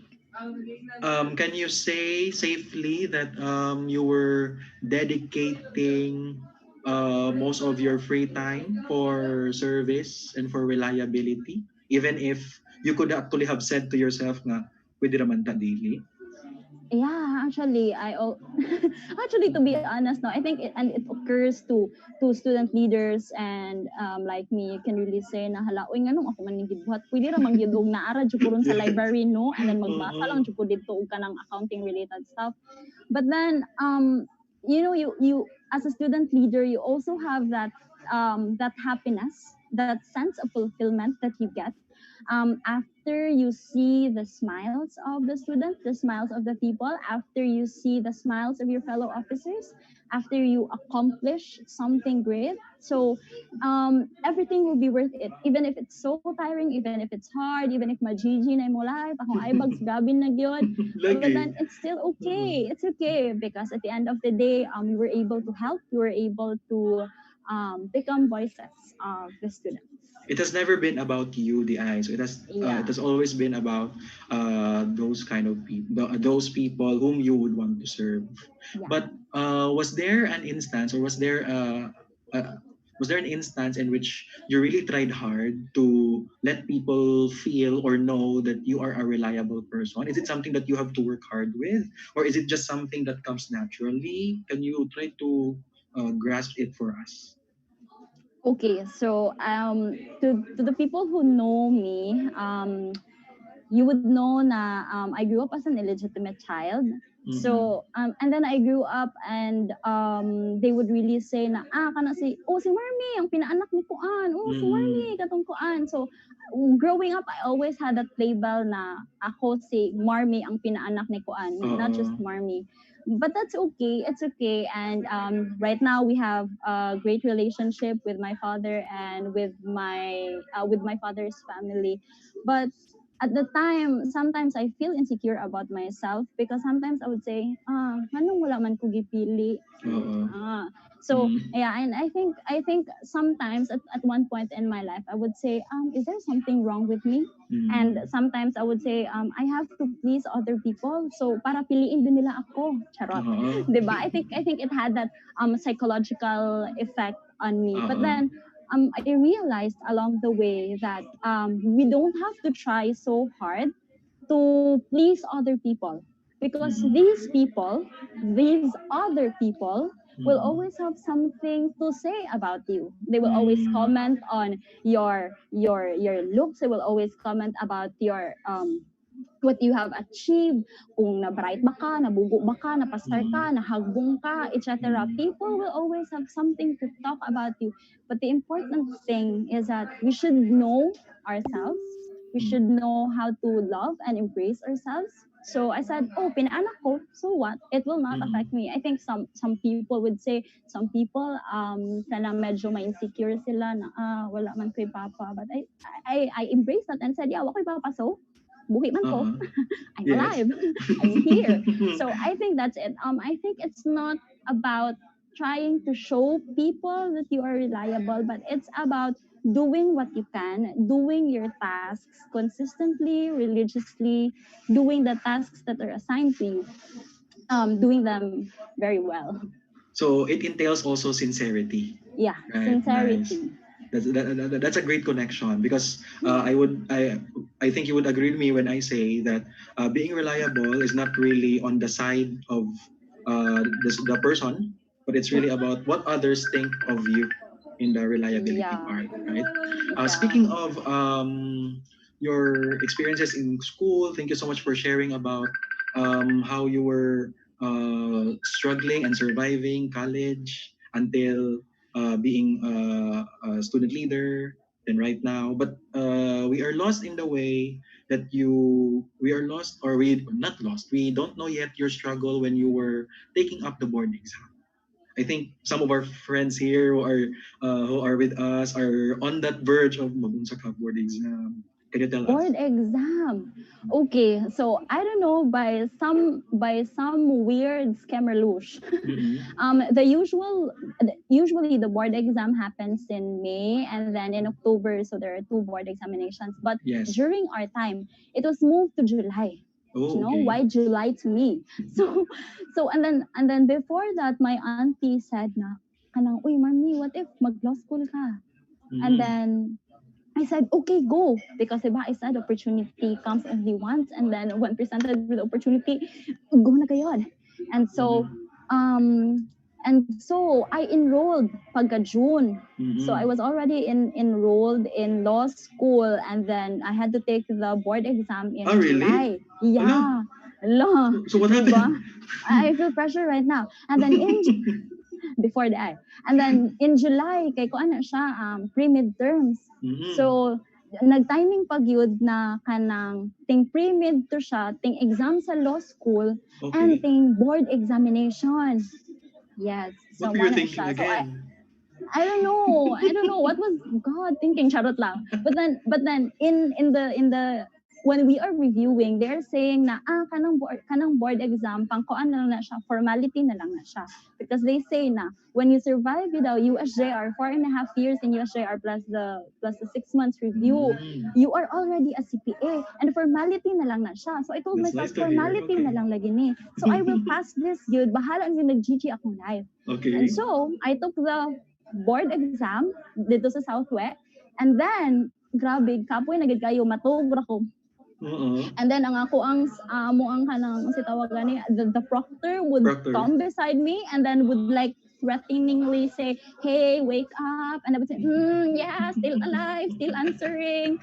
And then after that, I had to study for law classes. So it was hard. But then what happened was, there was that 1 week period Mm-mm. between the because we had 2 days for we have 2 weeks for board exam. So there was Yes. that 1 week period. And then there was Game of Thrones. And then I don't know, Game of Thrones magically went into my laptop. And so instead of studying for the very hard exam, board exam and law school exam, I binge watched Game of Thrones. I think because I was stressed. And Uh-uh. so after that, goodbye Game of Thrones. Uh-uh. After I passed the board examination, after the results came. So I think that was something very memorable. And do you want me to continue? There is another thing that's more memorable than this one. Unsa man? On demand. So yeah, I think I have been sharing this to my students. I think this is Mm-mm. common knowledge. So sorry na lang gid kayo. I think your expectations of me will like ding dong. But anyway, I will share this to you. So wanted to share. I was so excited. I got the result. I got news that I passed the board examinations while we were Yes. having our lecture. Our Okay. last lecture for the night in law school. So, oh my God, si PA na si Barbie. Oh my God, naglapi. Si PA na si Marmy. And then, later on, I think 2 or 3 days later, we checked the results. And Mm-mm. then, when we checked the results, I found my grade. Ding dong, ding dong. Can you guess my grade? How much So man? my grade is tumataginting na 75 flat in all 7 subjects, That's still good. 75 Uy. each. And I Yes. think it's mathematically very improbable to get a 75 in all of your 7 subjects, but I did it. And my mom said, Uh-uh. oh, okay ra na, oy, kay ka lang 75 ra, may gipangayo sa gobyerno, unsa man na imong uban. Diba? Di ba kanimo madonate? So I think the lesson of this story is that number one, you need people who will always support you, and that's my Mm. mom. She's A always reliable been person would supportive. also Yeah, need another another reliable. more Yes. reliable person. That's my Uh-uh. mother. She has been my rock. She is my constant. She's there to always support me and tell me it's okay, you can do it. If I fail, she would say it's okay, but dere na nimo on. I think unlike Yes. others who would nag at their children na kailangan nimo mapasar, etc. My Uh-uh. mother would just say kung unsa ra mo makaya. But then I Yes. really did my best. I know that I did my best even if 75 Mm-mm. flat rate pa siya ako ang nakuha. But knowing that it's the CPA board exam, knowing that you are also going through law, that is already a very incredible feat, Mars. But you Thank you also so much. went through law bar exam na pod. So what happened there, Yeah. Nasad? Actually, before the bar exam, another challenging thing happened. Just Sa to naman Lord, sad. this is very exciting and Mm-mm. not so exciting there. So I passed law school miraculously by God's grace and Okay. guidance. You know, the dasal portion, it really works. And then Mm-mm. after passing, I filed for the application to take the bar because we have to file an application. I Okay. think just like in the basa teacher Mm-mm. board, you file an application. And then I found out that there was this pending administrative case against me together with other lay administrators. I Oh don't know if yeah. yeah, Yes, that I heard case. about it. Yeah. When So you were the SSC president, right? yeah, when I Mm-mm. was the SSC president. Because of that, I was conditionally admitted to take the bar. And Okay. if you are conditionally admitted to take the bar, it means that even if you pass the bar, you cannot sign the role and take Okay. oath as a lawyer. And if you can't do that, then you're not a full-fledged lawyer. Mm-mm. So that was so sad because during that review period I was saying, oh my god, so what if makapasar ko but hindi hapon ko ma-lawyer, ang akong effort for 4 years, diba, mabaliwala na siya, so tsaka na.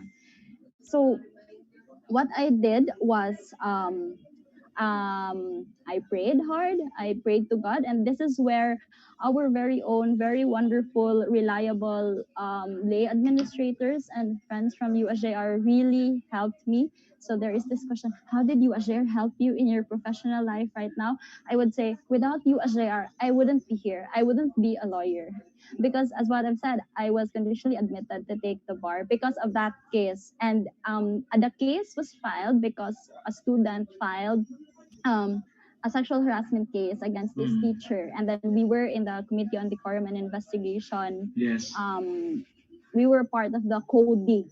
And then the Uh-uh. teacher was not satisfied with the decision. He filed a case against us. And Mm-mm. my God, I was saying, what wrong did I do? Ano Uh-uh. kasalanan ko? I was just there to be the voice of the student. I was just there as an SSC president. And then I didn't expect that it will have an effect on me when I will be taking the bar examinations. Thankfully, our friends from USJR, Attorney Elaine Bathan, Dr. Detoya, Attorney Capanas, Attorney Yes. Jesus Tiveles, Father President, Father Mascara, and their secretaries, they helped me a lot. They helped me with a petition. They helped me to people, talk with people. They helped me. They connected me to the right people. Yes. And thankfully, on the last day, on the last day, gyud, mga last minute na i-confirm na pwede na ka makatake oath. Yes. Dito pa ako nila gi-confirm na pwede kong makatake oath. That's great Grabe to yun ang hear. struggle. And so, thankfully, I think thank it's you, because USJR. yes, I think it's because they also see what you actually have been doing with USJR as well. So it's just what we could give to you. Of Thank course, you that's so also what we do also to our to all our students as well. that's Yes. yeah, and I would like to really emphasize that USJR is really a family. USJR in itself is not only an institution, it's a reliable institution. It is a family. So if nagduha-duha mo na, would I choose USJR? I'd say 100% yes. You Mhm. choose USJR because it's a different feel. You know, in USJR, you are a family, and USJR people will always take care of you. Yes. I like it that you change the perspective now. We're not just thinking about you as the reliability part, but the institution as a whole as the paragon of reliability as well. Yeah. It's nice to actually connect manggod no nga. You have to be reliable because people also would have to rely with each other as well. Right? You also shared the quote that I actually was supposed to share, but I'm going to share it anyway with our friends. Ito Okay. ganina, which made you best SSC HR. Uh, This was the quote. This was in 2012 or 2013, but to Marmy. 2012, right? The trust and confidence that people gave yes. me, I don't want to fail them. I want that they won't regret choosing me as their voice. I'm happy to see that activities become successful, even if I am tired, I am fulfilled, even if I am stressed. With this, we could see na you could be a person to depend on because of what you would really like to try to do despite the difficulties and challenges. So, is it safe also to say that being reliable would also mean going out of your comfort zone, going out of what you could still do? Is there really that possibility that you can still do a lot of things, even if you know that you're still up to this limit? Can you Yeah, help me actually, with this? Mhm. sky's the limit. I think the only limitation of yourself is yourself. I Mhm. think, yeah, but then we always have these fears, and sometimes these fears will hinder us from doing something out of our comfort zone. But then, don't you worry, because there Mhm. will be other people who will motivate us. Nice. Mhm. There are other people who motivated me to strive to do more, and so that led me to move out of my comfort zone. So yeah, to all the students Yes, please. and to all the people out there, do not be afraid, do not hesitate, just do what you think is right. Pray to God for divine intervention. Ask Him if this is the right direction for you, and then go forward. Adelante. Adelante. Yeah, there's no point in hesitating because you can never can tell unless you try and try Mhm. until you succeed. Diba? Yes, thank you so much. And with that, can we give number 6 on the Zoom chat? And for our friends in Facebook, can we give a heart react? Kaya naman ni siya heart heart. Yes, kay Korean man ni siya. Yes, thank you so much, Marmy. Thank you so much. Can you just complete the statement, please? As a Hosenian, being reliable means? As a Zenyan, being reliable means consistently and persistently doing what you think is right. It's also about doing the things that are expected of you, even if it means that you have to go out of your comfort zone, even if it means going beyond what you can give. Don't worry, there is someone who is more reliable than you, and that's God. If you hesitate, if you think that dili na ako Mhm. makaya, if you are so down, if natsaka na imuhang life, ayaw kabalaka, go to the chapel since close pa man ang chapel, pray to God Yes, because He will amen. really help you. He will really get you out of that darkness, Kemerlu factor. Amen. Again, thank you so much, Attorney Thank Marmy. you so much And for you can, having me. yes, and you can continue with your work now. Thank you so Yeah, much. amen. Bye-bye. Annyeong. Bye-bye. Annyeong. Bye-bye. So, dear friends, so that's Attorney Marmy Dayan Diniega of the College of Commerce. Thank you so much again, Marmy.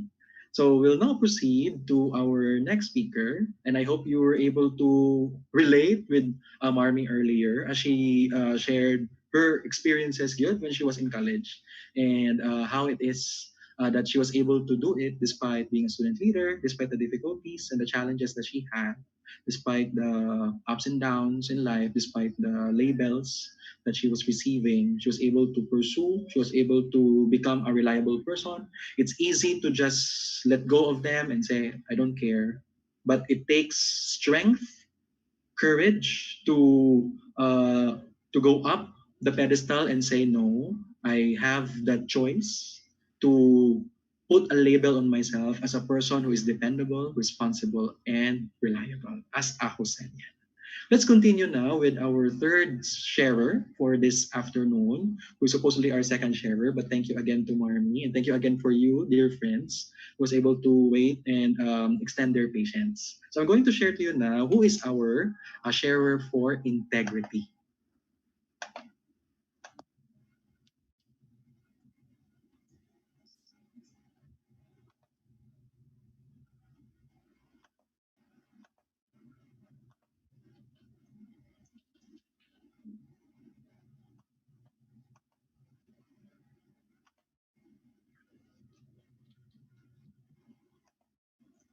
So our sharer for integrity has been an alumnus of the College of Commerce before, but his program is actually under the College of ICCT, Information Computer and Communications Technology, as he took up Bachelor of Science in Computer Science.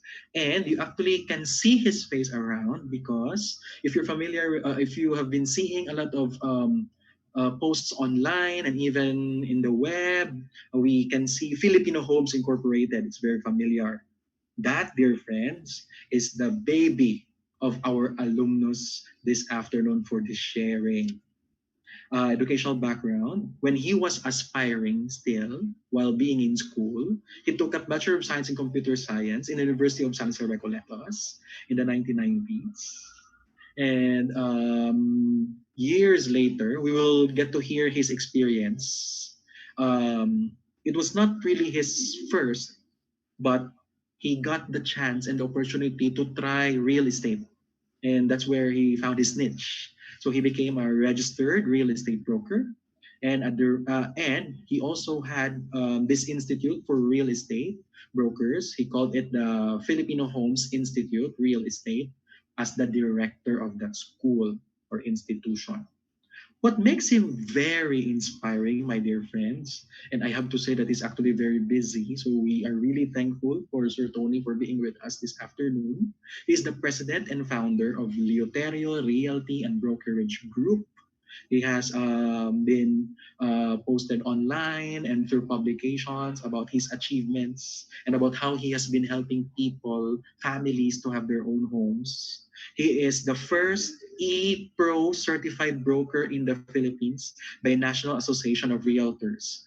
And to say at present, he is the only E-Pro. That's actually means being an electronic professional certified broker in the Philippines. When we actually do real estate, it's usually manual, but he designed a program that is online or digital that could be helpful towards real estate brokerage. He's also an innovator, again, using his background in computer science. He actually had this rent.ph, and I think we're also very familiar with that.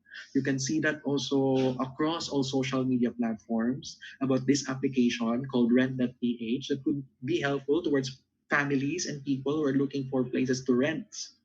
And as proof of his successes in real estate brokerage and in entrepreneurship, he received numerous awards here and abroad. So, ladies and gentlemen, our third sharer and our sharer for integrity, Mr. Anthony Gerard Oluterio, REB. Hi, Sir Tony. I'll unmute you, sir. Okay. So, Hi, sir. hi, Yonel. It's my first Hi to time. all Josenian. I'm very proud to be a graduate of San Jose. And I'm also inspired by the story of Attorney Marmy. Hi, Attorney Marmy. Yeah, you're so sweet talking about your experience. Yes, but we would like to hear now your experience, Sir Tony, Sir Ton. And I see that you're actually, where are you right now exactly, attorney? I'm now in Cebu. Okay. In Cebu, Yeah. okay. But you're in the So office. I'm in the office. Mhm. Actually, my office hub is also in my home. Oh, okay. So we can see the banner filipinohomes.com. Yeah. Okay, that's nice. Yeah. Sir Tony, I think this has been our question with all the students here so that we could see our relationship. Yeah. How was USJR before in the 90s? Can you give us a glimpse as to Yeah. did you have the banana queue along the sides? Did you have the Freedom Park across Carbon? What was the experience being a college student? I live in the school. Ah, okay. Yeah. Honestly speaking, I don't have parents. At the age of 9, my Mm, mom nawala. Okay. mm-mm. She died at 9 years Yes. old. Then, pag 10 years old ko, my dad also disappeared. So I have to struggle. So that's the reason I become a scholar from kindergarten and then. When you go to college in the Philippines, there's no free college. So all you have to do is Yes. you have to be a scholar also. So, and I found out that the only one that is offering computer science that is really above my um, what's this my needs is San Mm-mm. Jose. And Mm. I want to go to San Jose also because it's just near to my home. I'm living in Aurelio, Okay. so I just have to walk from my place to San Jose. But I make San Jose as my home because I become active student leader in San Jose. Mm. When I graduated in Cebu Normal, I went right away to San Jose in my first summer. So I graduated March, April. I took the first summer class in 1988 in Oh, San okay. Jose. Yeah. So then I really want to be engaged in the student council. So what I did is I had to sit beside the door of student council. So the president will say, "Can you just get inside?" And believe Uh, it or not, that's where the networking of my talent oh, started. So a lot of people, because the Supreme Student Council is just in front of the Forward magazine office.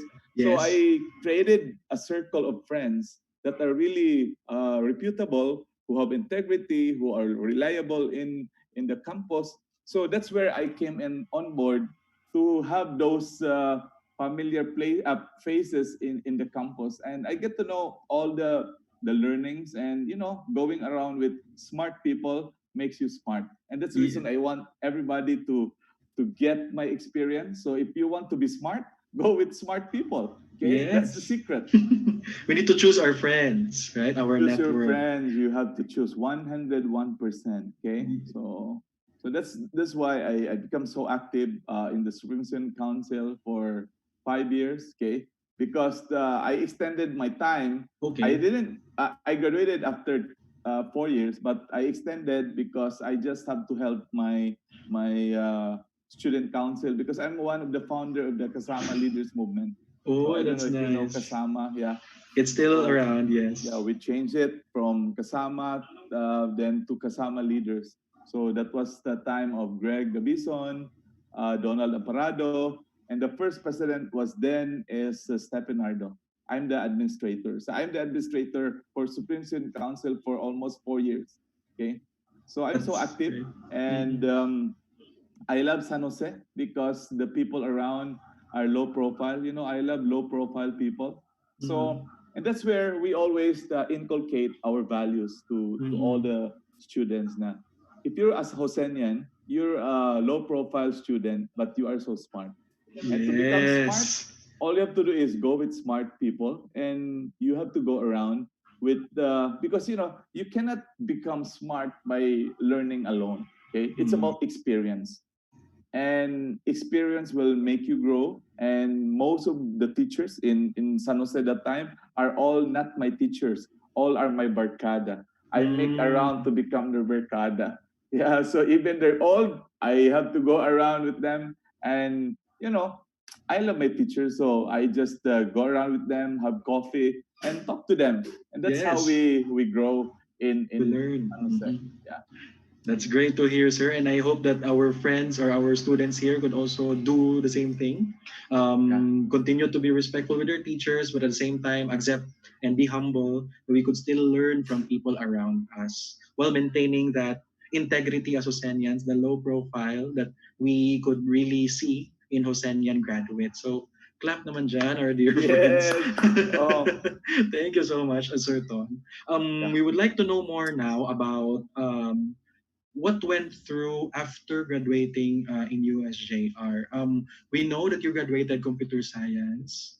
Did you make use of what you learned in computer science to propel and progress in your field? What happened then along the way?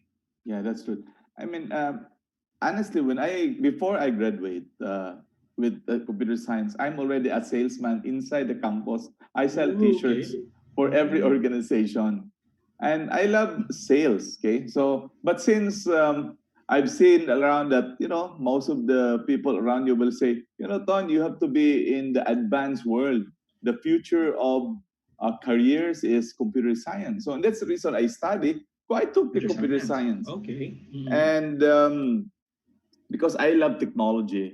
When I was still high school, at the age of 15, I Mhm. enrolled in STI and Ah. become the first student in Cebu and graduated and create programs for the what's this a mall. Okay, so I created the first Oh. program in white gold, and I'm very proud for that project, because if you buy 100 pesos, you will have to click three numbers. That was the program that I made for white gold. Okay, so I have to take computer science in San Jose because San Jose have a very good reputation in terms of technology. So I graduated, and the problem is there's no jobs for computer science. That's the reason. If you Uh-uh. look around that time, most of Yes, the sir. computer science went up to become teachers. Some Yes, are teacher. into the banks. Mm-hmm. So it's only few people are really practicing computer because it is a very dynamic course. Yes. Every It month, every changes. 6 months, you keep on changing it. Mm-hmm. Before it's COBOL, then it becomes database, Mm-hmm. and it's so hard to adjust. But the learning, the algorithm, the logic of San Jose, brings me along. So I joined a very big direct selling company. But honestly speaking, my passion is to really go back to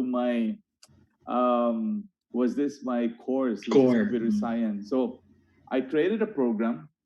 I created so many programs before, database and email. But sometimes when you create programs, it doesn't fit on what you are doing, like Mm-hmm. selling. So one day, I was in New York because I'm a trainer for a very big direct selling company in 16 countries. So that's the time that I met real estate. So when Mm-hmm. I saw real estate, the problem in the Philippines mostly are traditional. Because this is Mm-hmm. the time I will create a record. Um, you get used to my course in San Jose and create a program that will really disrupt the way selling is. So because selling here is you have to go to the mall, you have to meet to a lot of people to get Yes. properties, Mm-hmm. and it is so hassle to really do it. Okay, so why Correct. not put everything in one website and you just educate people to use it and input it. So and that's where Filipino Homes was born. So Filipino Homes is a work in progress, and Utility Realty, we spend more than mga 4 million US dollars, about 200,000, $200 million Oh. pesos already with that software. I'm the master programmer. I created the logic, everything, the Mm-hmm. platform. But I have so many programmers. So we before I have 30 programmers. Now we have already about 6 programmers. Most of them are San Jose. I Every time I Nice. hire in my staff from accounting, my all of my accounting are San Jose. Computer science, yes, all the one who created Rent.ph, and also Yes. the developer's website now in the whole Philippines is also computer science from San Jose. These are Nice. really people from San Jose are really reliable. They are trustworthy and they can be trusted. That's the reason if you go abroad, first thing that they really hire are Josenian, and that's because Josenian are really dedicated to work, and that's where the beauty is. There's so many schools, but they love San Jose because Josenians are low profile people and they really work when they work. Nice. That's really a compliment, at the same time a common feedback from our industry partners, and that's nice to hear from you. I think daghan na mo apply diha, sir. So thank Yeah. you so much for accepting them ahead. But Platform, but sir, I have so talking many about programmers. So integrity we na, thank before you I so much have that you 30 have been programmers. Now we have including it already already in your about six talks, and we programmers. really appreciate that. But has there been an experience in which along the way in your professional life your integrity was questioned, or you also had that doubts within what to do right, what to do not right?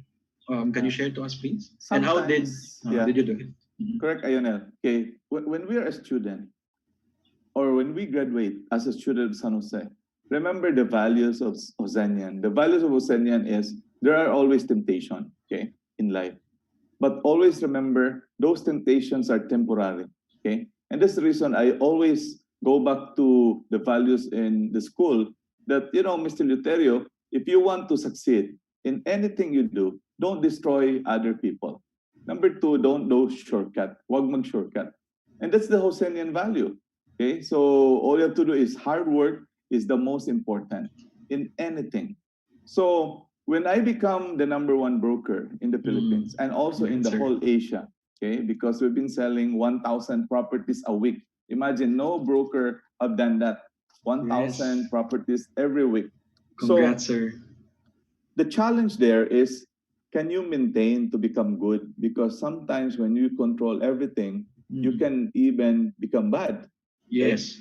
So the only way is to protect your integrity.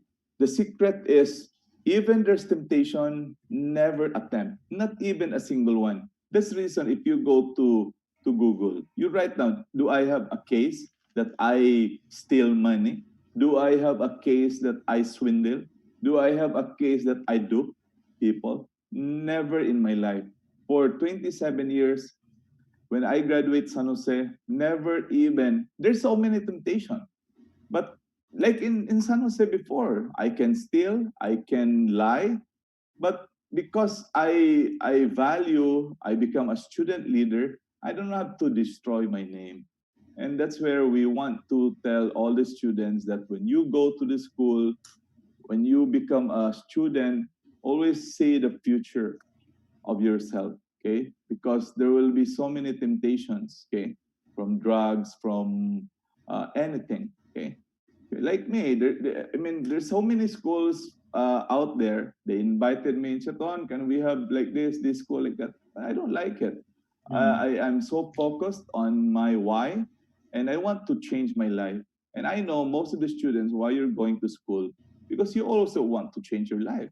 Yes. So if you want to change your life, you have to be better every day, and you have to have the hunger to learn more and to be good. Okay, that's the most important.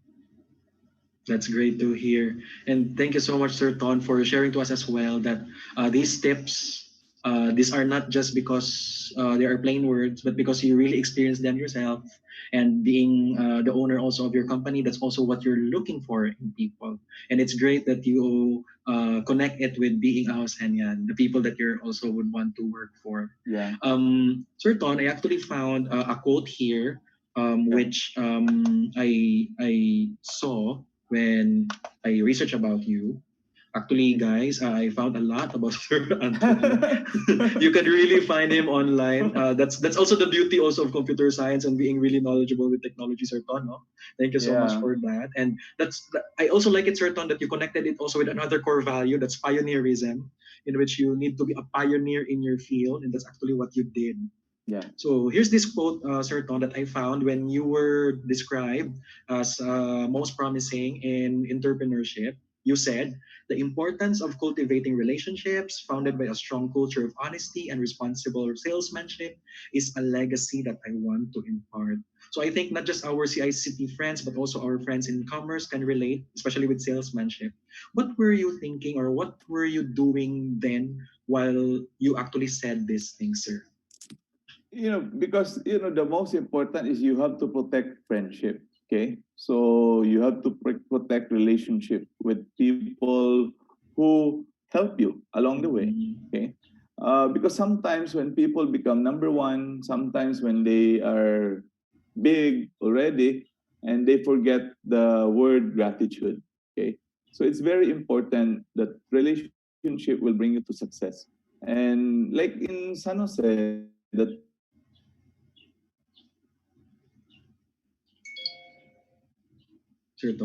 time that I was still in the school, Sir Don? yeah, yeah. Are you here? Can you Yes. hear me?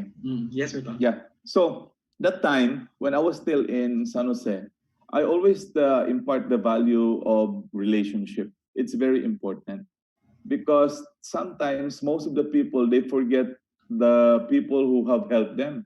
Okay. And the best word that I will describe to every one of you here who was listening, especially the students, the word gratitude. You know, whoever helped you, Nice. you have to really go back, thank them. I have a friend. I have so many friends that most of my friends say, Mr. Lutero, don't listen to these trainers anymore. Don't listen to these instructors anymore. Don't listen to your friends anymore. You're the best broker already. You have everything. That was wrong. The moment you always think that you're the best, what's next? Uh, Nothing. Correct. Mhm. So the most important is you bring your friends, you bring the people who make you successful. And just like now, like ECQ, the most noisiest broker in town is Filipino Homes. During ECQ, we have so many trainings, so many webinars. Did you know last April and May? Nobody knows this. I have 110 webinars. Ooh, Imagine how do you do that? Four yes. webinars every day. And amidst COVID, we invented the first ever real estate school. So Mhm. imagine the biggest real estate school online was invented during COVID, During and COVID. Mhm. it was Filipino Homes. Okay, it was in April 1. I was thinking, "Oh, what will happen?" Because that was Yes. the 16th day of ECQ.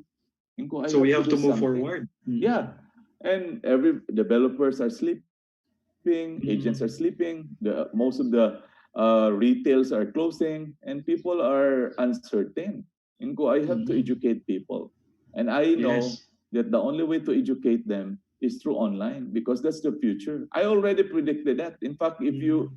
I, all of my talks for the last 3 to 4 years, I already predicted what happened now, not COVID, that everything will be really very online, very Mhm. fast.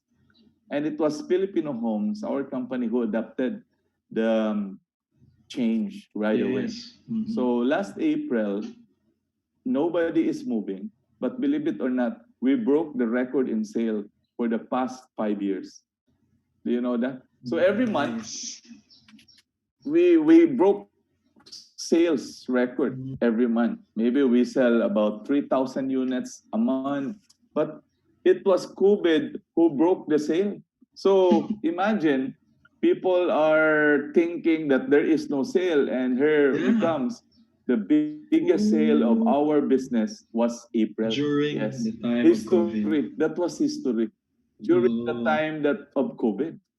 So that's the reason I invented the first school in real estate. And I'm very proud because the one who invented that is a Josenian. And it Yes. will be on the record that the only way who stand during COVID and sold billions of products is Filipino Homes. And that's the Yes. reason I always bring San Jose in my talks because I'm a Mhm. speaker internationally. I'm Yes, we doing a know. talk all over the world, and they always say me, where did you graduate, Mr. Luterio? I'm from San Jose.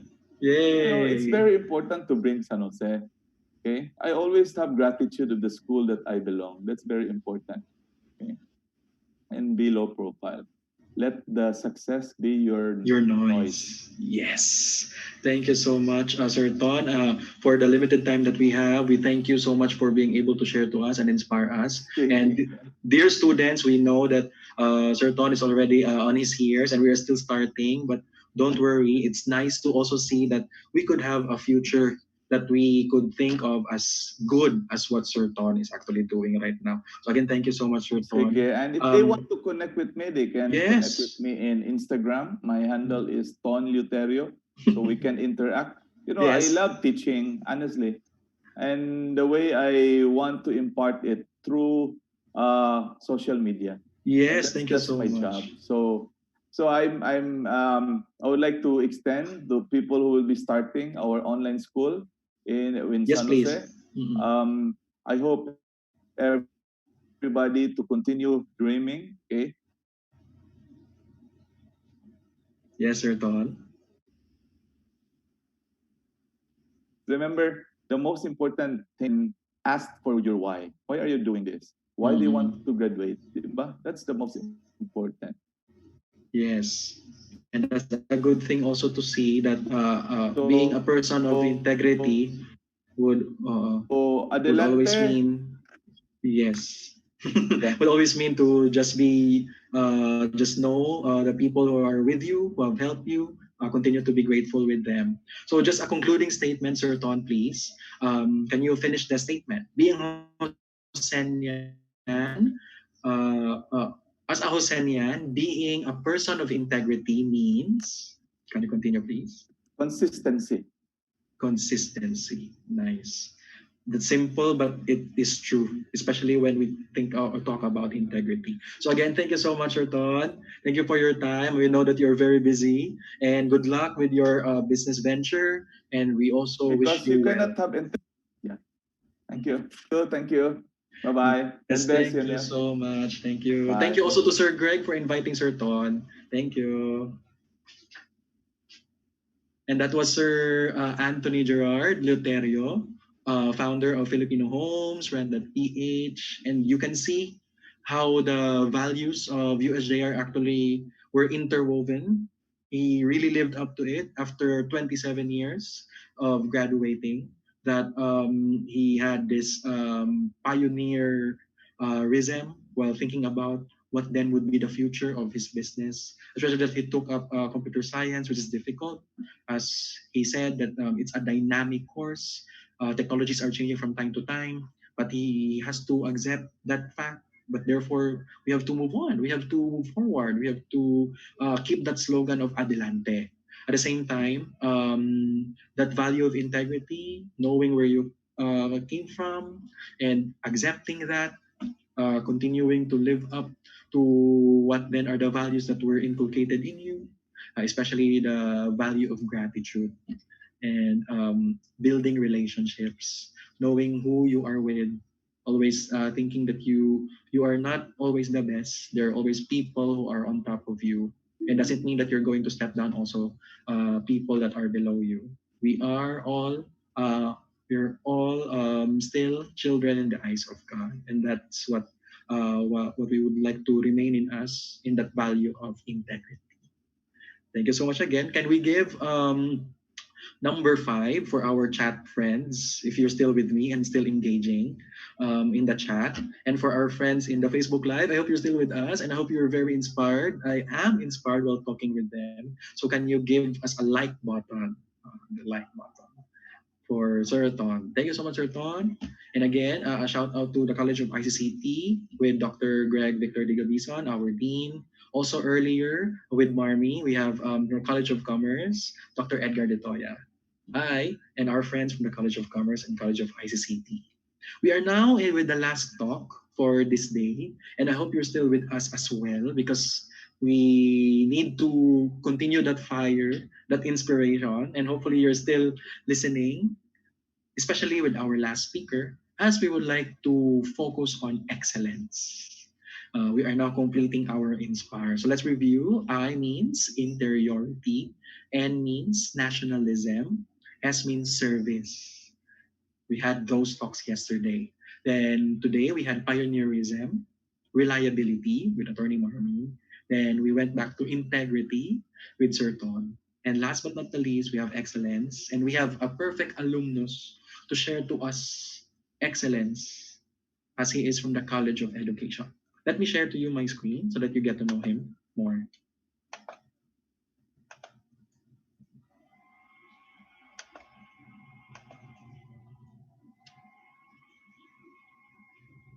There. Moment. Okay. So again, our last e-talk from our alumni is on excellence from the College of Education. He's actually the present coordinator of the Center for Policy Research and Development Studies on faculty research programs in the university. And he has also taught in the College of Education, being an instructor of teacher education subjects and special education subjects. Also, research. While he was aspiring in his life as an individual, through his educational background and university experiences, he took up Bachelor of Elementary Education, major in special education, graduated cum laude, summa cum laude at that, here in our university. While being busy as a special educator and volunteer in our SPED center here, he also took the time to serve the student populace by being the vice president of the USJ-R Supreme Student Council that time when he ran with three other independent candidates and they won. Imagining running being an independent candidate, there was a lot of support to them given. With that, with his unselfish service, he actually grabbed the Institutional Leadership Award and also the Saint Ezekiel Moreno Award related with religious education and religious values. He became a licensed professional teacher and he was a top notcher nonetheless. He took up Master of Education, major in special education in Cebu Technological University. And at present, he took up Doctor of Philosophy in Education, major in research and evaluation in the University of San Carlos as a CHED scholar.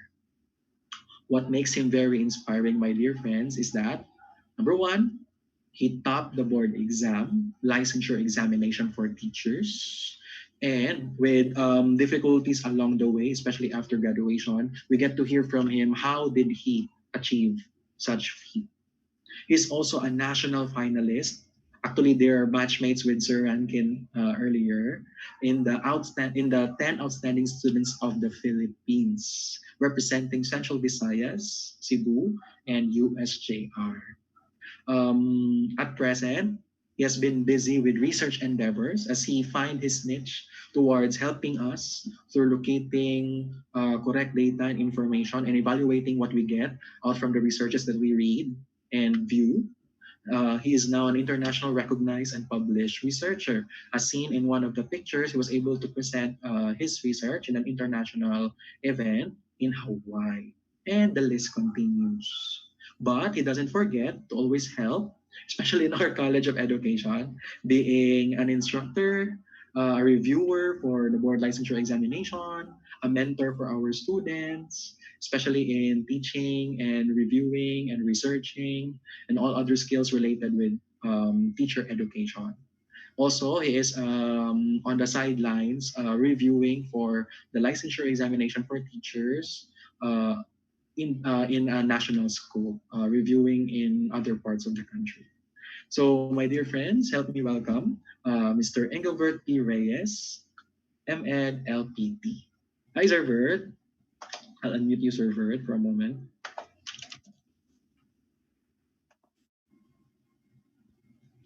There. Hi, Sir Bert. Hi everyone, may hapon sa tanan.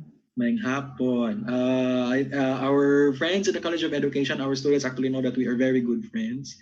And thank you again for accepting the invitation, Gyud. Thank you for having me also, Sir Ayon. Yes, to represent College of Education, we wouldn't think less than, of course, the Engelbert Ring. Wow. Yes. Dito kay friends ta, okay? So just to be clear.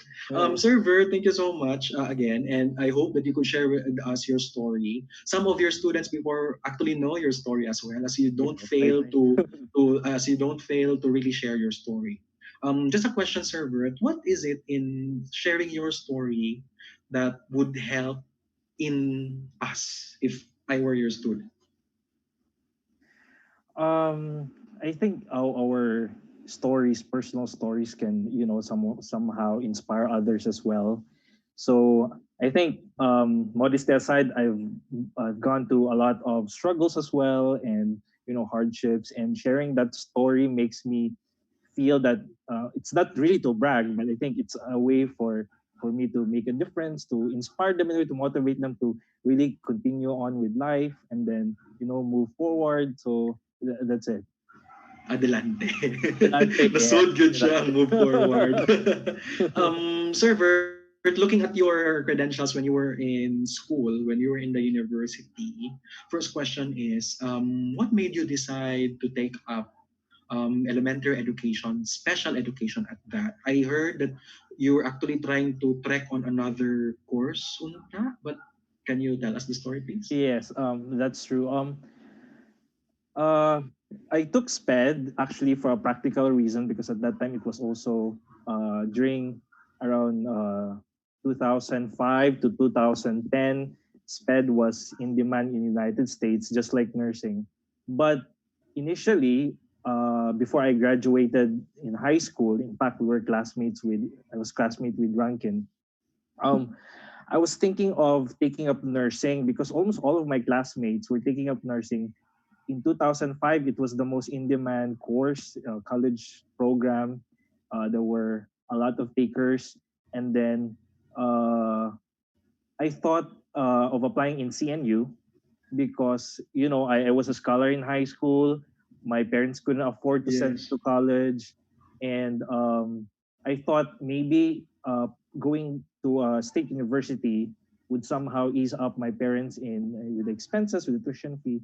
So I did take the entrance test in Cebu Normal University, and at that time it was CNU was the number one nursing school in the Philippines, besting even UP Diliman. And then the screening process is very rigid, and sad to say, I didn't make it.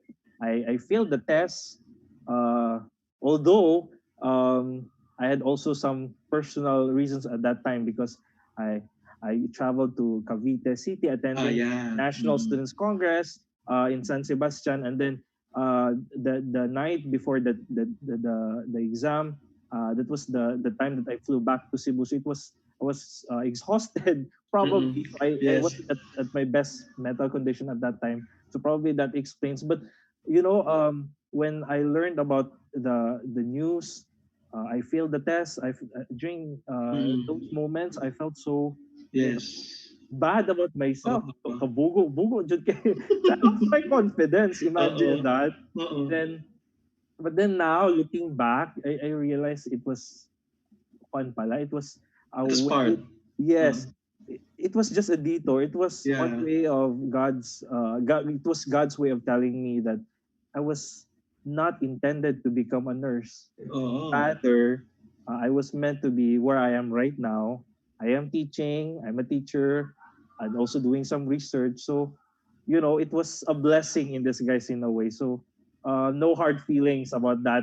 Part of my Oo. yes, past. Hopefully our students could relate that again, as what attorney Mark actually said yesterday, that mistakes are always part of the It's process. always part. So Mm. you will never be embarrassed with your failures. Mm-mm. I may have failed in that entrance test, Mm-mm. but when I took the board exam, competing with 100,000 Yeah. other takers, and then I made it that was already something that already meant a lot. God has really His own surprises. Uh, yes, and that's very nice to hear. Hopefully, our students could relate with such experience. Sir Bert, also, still in the part wherein you're still going into the university, I heard also that you were not enrolled right away during that year that you I stopped. graduated. Yes, What correct.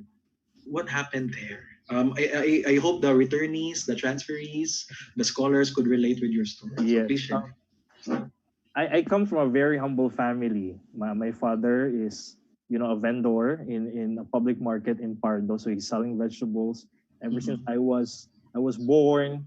And then my mother also has her own sari-sari store at home. So I was living really a very ordinary, a very simple life. I I went to a public elementary school that's Pardo Extension Elementary School. And then luckily I got a full scholarship grant under the ACG ACG. Foundation. Mhm. Yeah, to be able to study in USJ-R, University San Jose Recoletos, in the high school department, full scholarship, talagang full scholarship siya with all the free uniform with allowance, weekly Yes. allowance, and tuition fee and school supplies and many more. So I was very fortunate enough. Although um, I was blessed to be able to study in USJ in high school. It was still a struggle for especially for us scholars because there were some times that we have to um, spend some more Yeah. money for projects, Projects. assignments, especially in USJR. Almost all of our assignments before were have to be encoded. We have to use computer, we have to use internet, and at that time we walang wala kami. We really don't have those kind of resources. So it was hard for us, but luckily most of those scholars in my batch, we were part of the honors list. No, we're so grateful with that. It just shows that even if you have almost you have very little in your hands, you have very little at home resources, still nothing is impossible with hard work. And before I graduated in high school, I was already eyeing for some scholarship. I did apply uh, for college, but unfortunately, I was not accepted because the foundations like SM Foundation, Metro, and many others, MLA, they were thinking that my kaya because I came from USJR. So they thought, Oh. you know, I can afford, and I was just hiding, my my status, Mhm. socioeconomic status. So no, but no scholarship grants, no foundation accepted my application. So that's it. I thought of taking up nursing in CNU because it's much cheaper there. But then I failed. At that time, I was kind of in distress. I was Uh-huh. desperate. I was hopeless. For the first few months, I just stayed at home, helping my parents do the household chores. Just washing the dishes, So you're cleaning not the able to house. start in June, right? Yes, Mm. most of my classmates were already in Yeah. college at that time, but here I was just at home, feeling so empty, feeling Uh-uh. so, life is so meaningless. Uh-uh. That feeling. And so I took it to another step. I decided I have to find a way to get a job. I was 16 years old back then. And Mm-mm. the first job that I thought of applying was I applied as a janitor in Gaisano Metro Food Court, in Cologne. Mm. So I'd send my application. That was really, a funny part of my experience. But then they couldn't accept me because I was too young.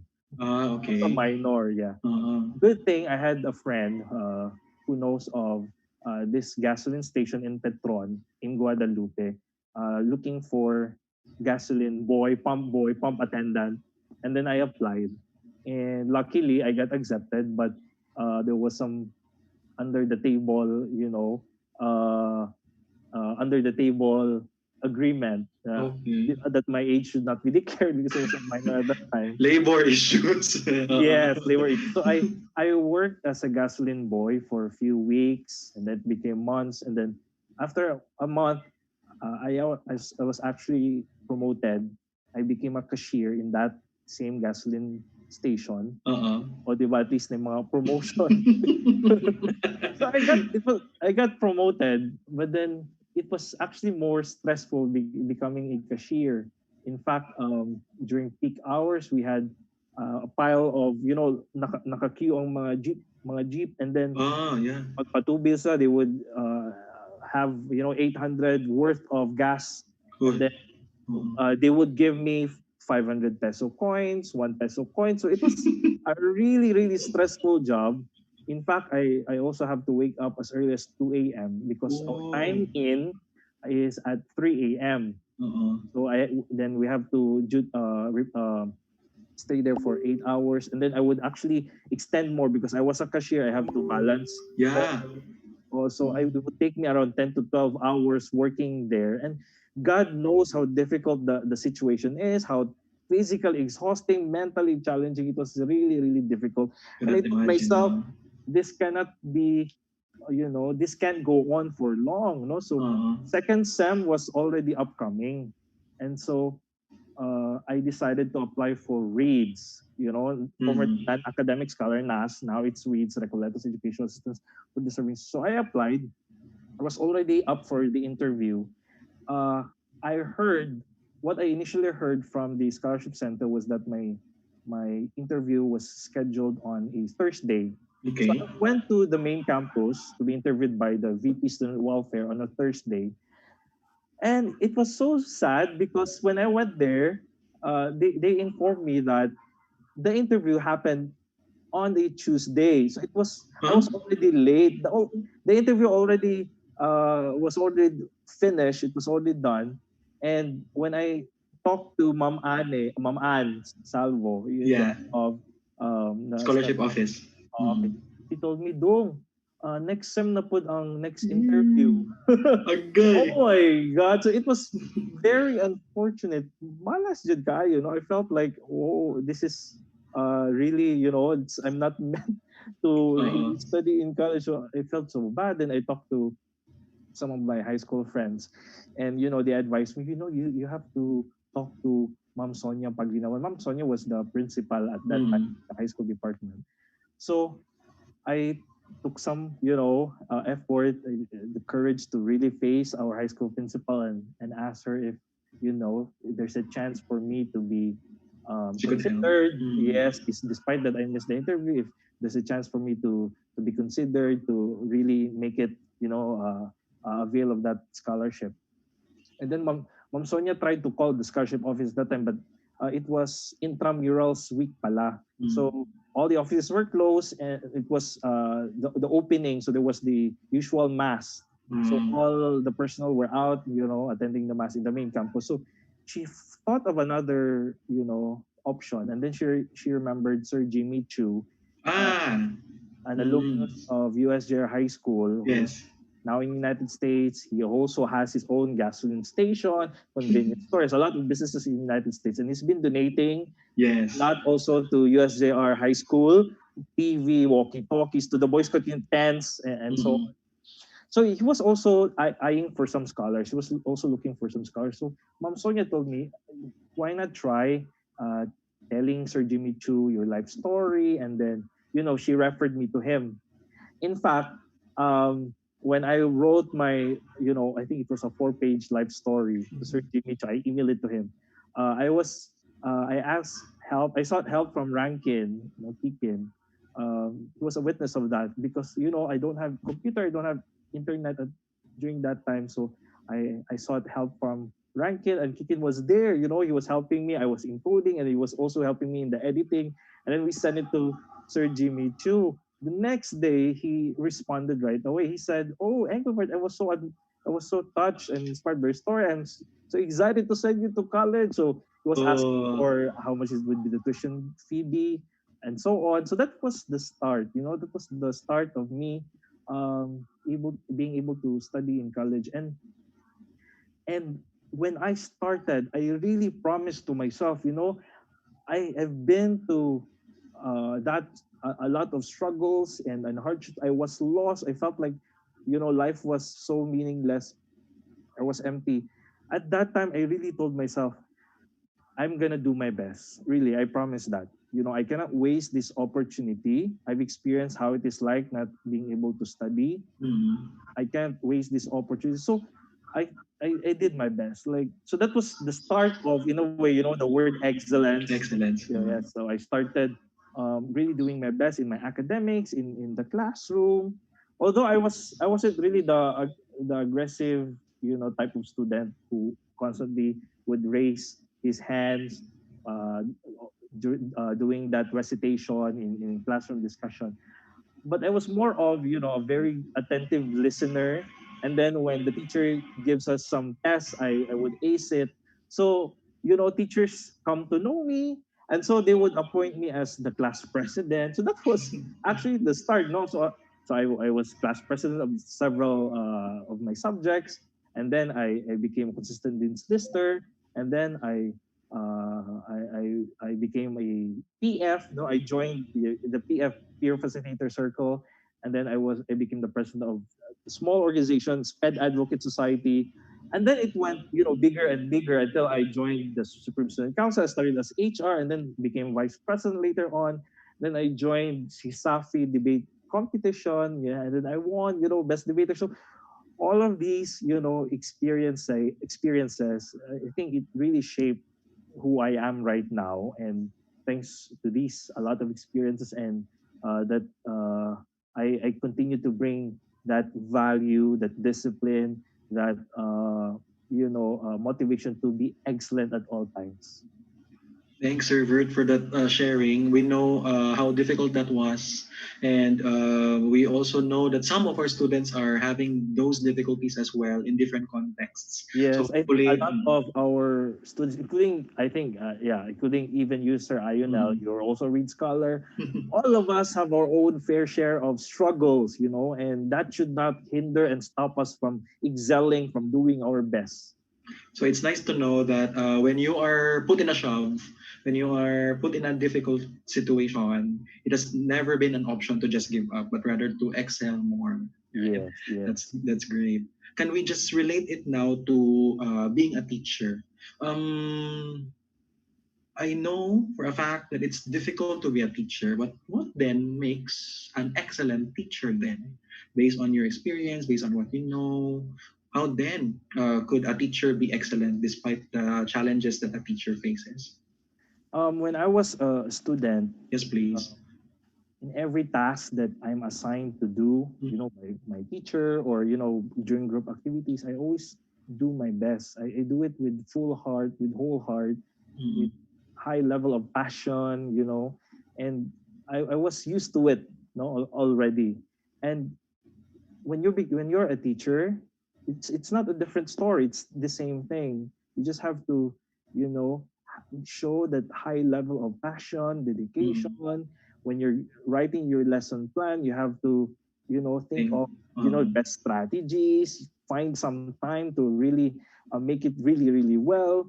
So I think that's that really means a lot. As long as you have established that in yourself, that when you do things, even ordinary things, excellently, you do it with all your best. It will carry on, even in your mm. profession, whether you're a teacher, a lawyer, or a businessman. So that will carry along.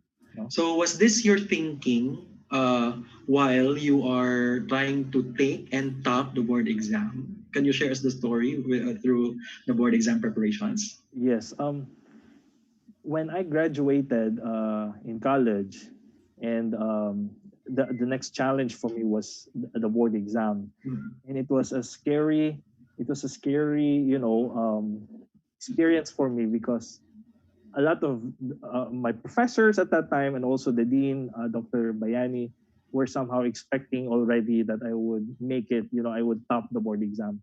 But personally, I was really not that confident. mm, I was really scared. My classmates were expecting, so as some of my, my family as well, they were expecting.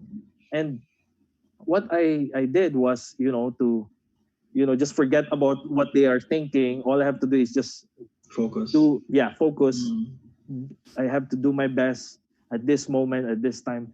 I actually, when I graduated, I did not teach right away. I had a job in a BPO in Ayala FGU, so I worked there. And then wh- uh, while reporting in the office, I spend my break time, and also the last remaining 2 hours of my work, opening my notes, reading a lot talaga, and then focusing on the lab. So I did that from Monday to Friday, and then on the weekend I attended my review session, attending lectures. So I had that strict discipline, as I prepared for the test. And so the test came in, and I have to take it. Um, I have to brave the test. And then upon finishing the test, I realized, oh my God, uh, I guess I would say I was 60% only, 60% that I was so sure of my answer. The remaining 40%, I was very uncertain of my answers. So it was a Sunday actually. I went to the church afterwards, and then I prayed to Santo Nino. Uh, Dear Santo Nino, please, um, uh, I'm willing to accept whatever the result will be. I was thinking of, not passing the exam. Uh, I'm willing to accept whatever the results will be, but please help my professors, my classmates, my parents, accept whatever the result will be. So that was my prayer. I did not mind whether, I did not think at that time that whether I top or not. It was more of whether I pass or not. And then when the results came in, wow, sobra-sobra pala. No? It was so much. I Mm. wasn't, uh, I topped the board exam, and not just, top 9, top 10, top 2 pa dyan ang gihatag. So it was very, very overwhelming. I felt so, there was that bliss. Mm. Validation also. Yes, validation as well. My professors were really, really good. They Mm. prepared me a lot, and you couple it with your hard work. Mm. Also, a lot of prayers. Every Sunday, I bring all my classmates, my classmates in the review session. We go to the church together, to Santo Niño. We light candles together. We pray for each other consistently, until the exam day. So it was, you know, uh, as a fight that was really fought well. Nice. Oh, That's nice to put it in words. And I think you have lived up to what I always say to my students, that excellence is never a standard, it's a way of life. it's a way of So life. yes, it has to be done consistently. Also, what Sir Ton also said earlier, it's always about consistency as well, while reminding yourself of your core. Now that you top the board exam, were there still challenges along the way, especially in being a teacher? And what were those things that have happened which brought you to where you are right now as a researcher known internationally? So when I topped the board exam, I got some offers in Mm-hmm. uh, St. Augustine School in Manila, Mm. in Bright Academy in Cebu. But then I opted to, and also in USJ-R. But then I told the dean before of the education, Doc Biani, that I should practice first. I should really experience how it is like to be in the basic ed. So I accepted Bright Academy's offer. So I went to teach in Bright Academy for 4 years. And then the challenge there was that students were multicultural, and then parents also were some parents were very concerned about their kids. So you really have to balance, your lesson preparation, your Mm. instruction, the way you follow up with your students. And it was challenging. Teaching pala is really a very difficult job on a daily basis. It eats a lot of your time. It extends. Some people would say you're just staying there in school for eight hours, but they're wrong. It's not only 8 hours. You even have to extend even nighttime just to make your presentation. To prepare for your lesson, to make some test questions. So um, it's a lot of juggling. Time management is really the key. So yeah. So I think that was more or less the challenges of being a teacher.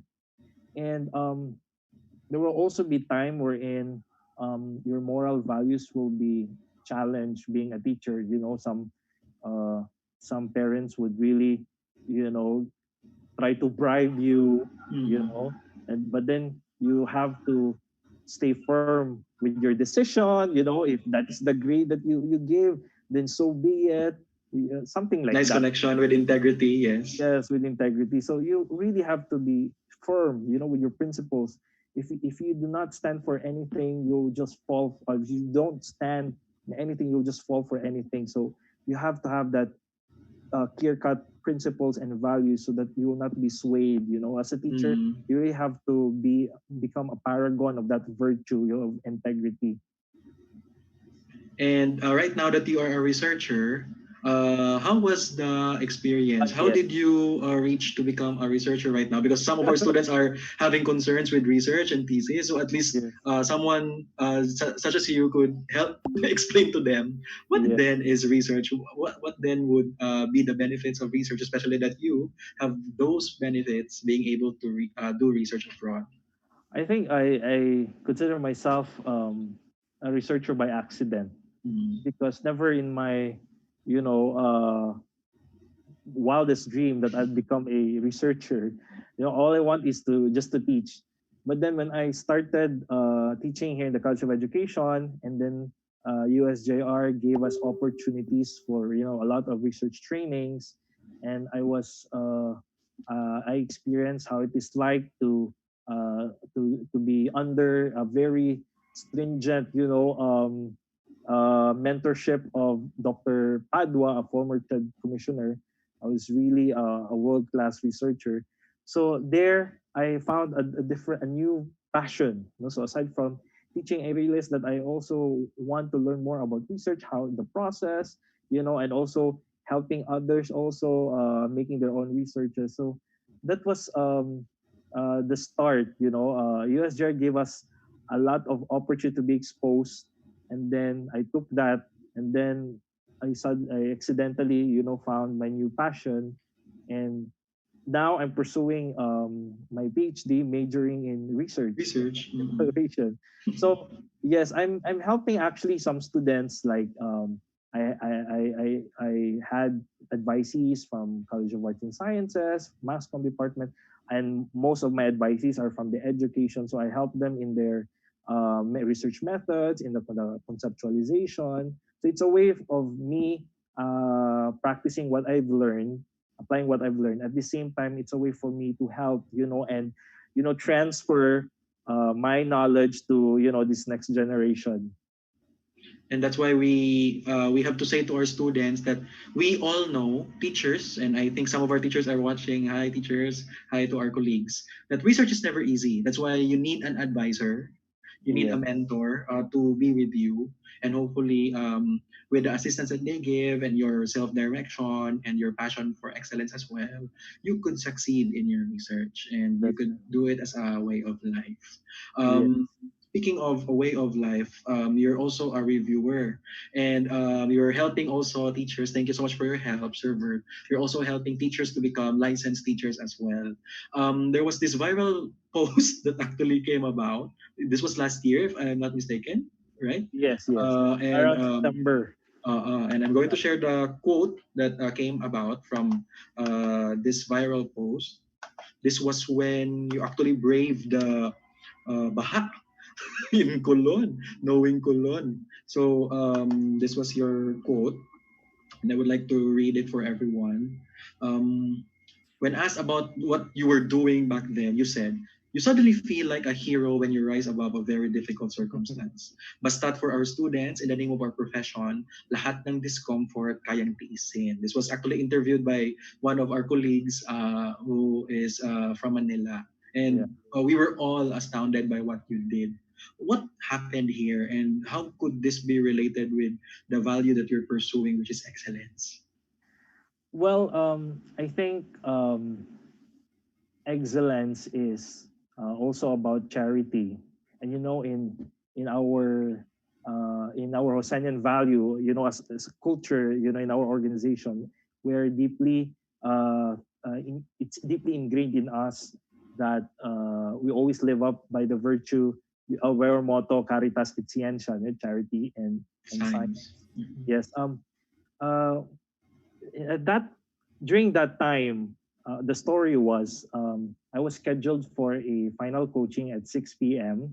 But then, while waiting, I was in Starbucks in Colon, and around 5 p.m. it suddenly rained so heavily, like really really hard, that it was first time for me to see like a sea-like flood, all over Colon, and it was so deep pala, and then I need to cross. I thought at that time that my students will have no other time to listen to me because it was already Sunday. The next day, the next week it will be the board The exam. board exam. Also, there's no more an opportunity, so I really have to be there.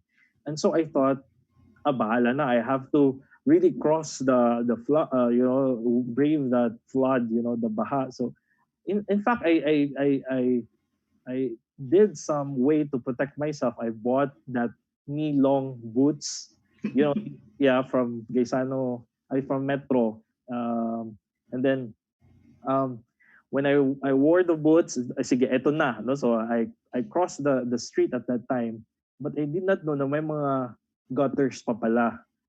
I fell on the first gutter. It was the people were shouting. In fact, those who were witnessing, because there were a lot of people stranded in the different establishment in 163 Mall, in the Gaisano Mall. So my first fall, it was ano uh, what do you call this?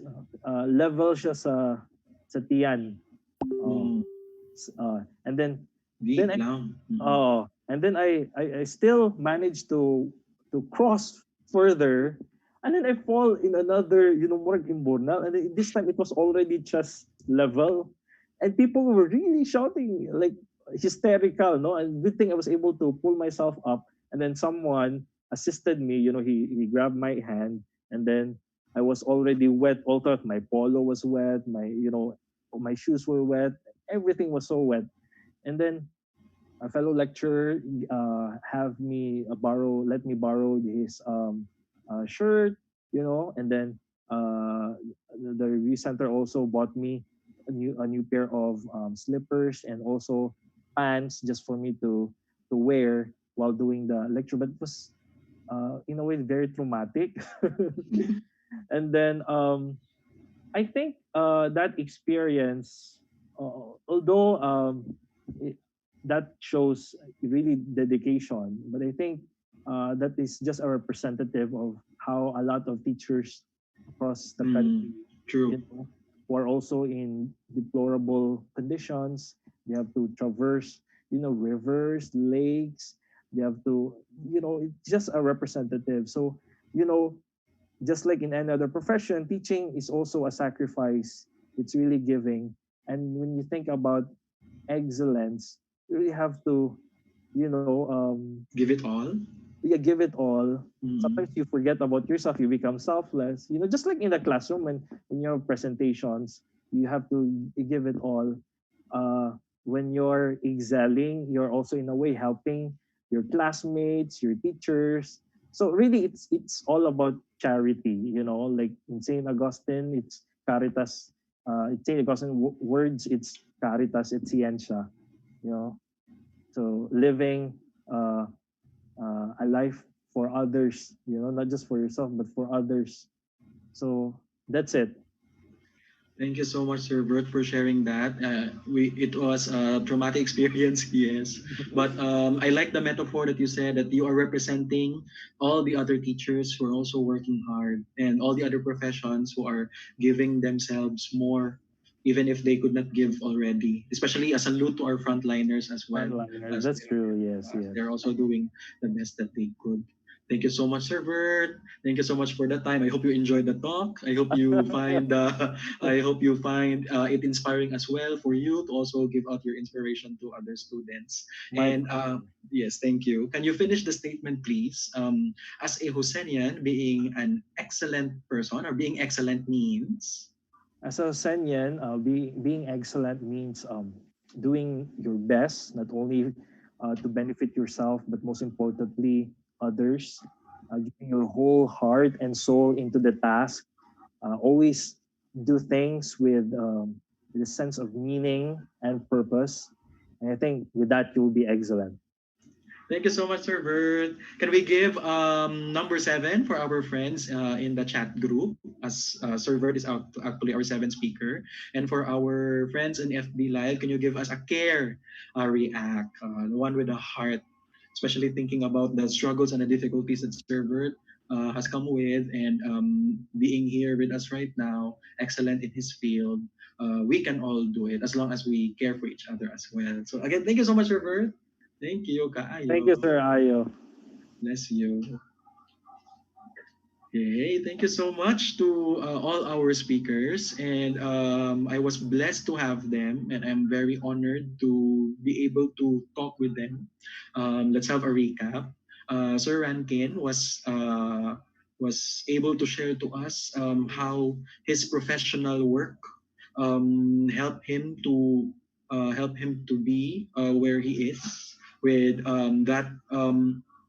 with that dedication also to always think about planning and thinking about what he was doing while in college, all piled up to become who he was and who he wanted to be, thinking ahead that he would want to be an entrepreneur. That is actually a very pioneering thinking. That's actually a pioneering thinking to always show and consider. And the fact that he knew that he wanted to have the help of others, he wanted to be mentored. He wanted to look up to other people who could really help him. The opportunities also that were provided to him, he accepted all of those while also considering that he could do something also out from what he actually got. And that's pioneerism. And Attorney Marmy, Anyo, Attorney Marmy, if you're still with me, still with us. Attorney Marmy shared, I think all of you who could relate with the story about going to the chapel. Me too, I do that as well. When we pray for good things to happen for us. But we know that not all good things will really happen. But then who then would make our lives better but ourselves. So that's what we learned from her.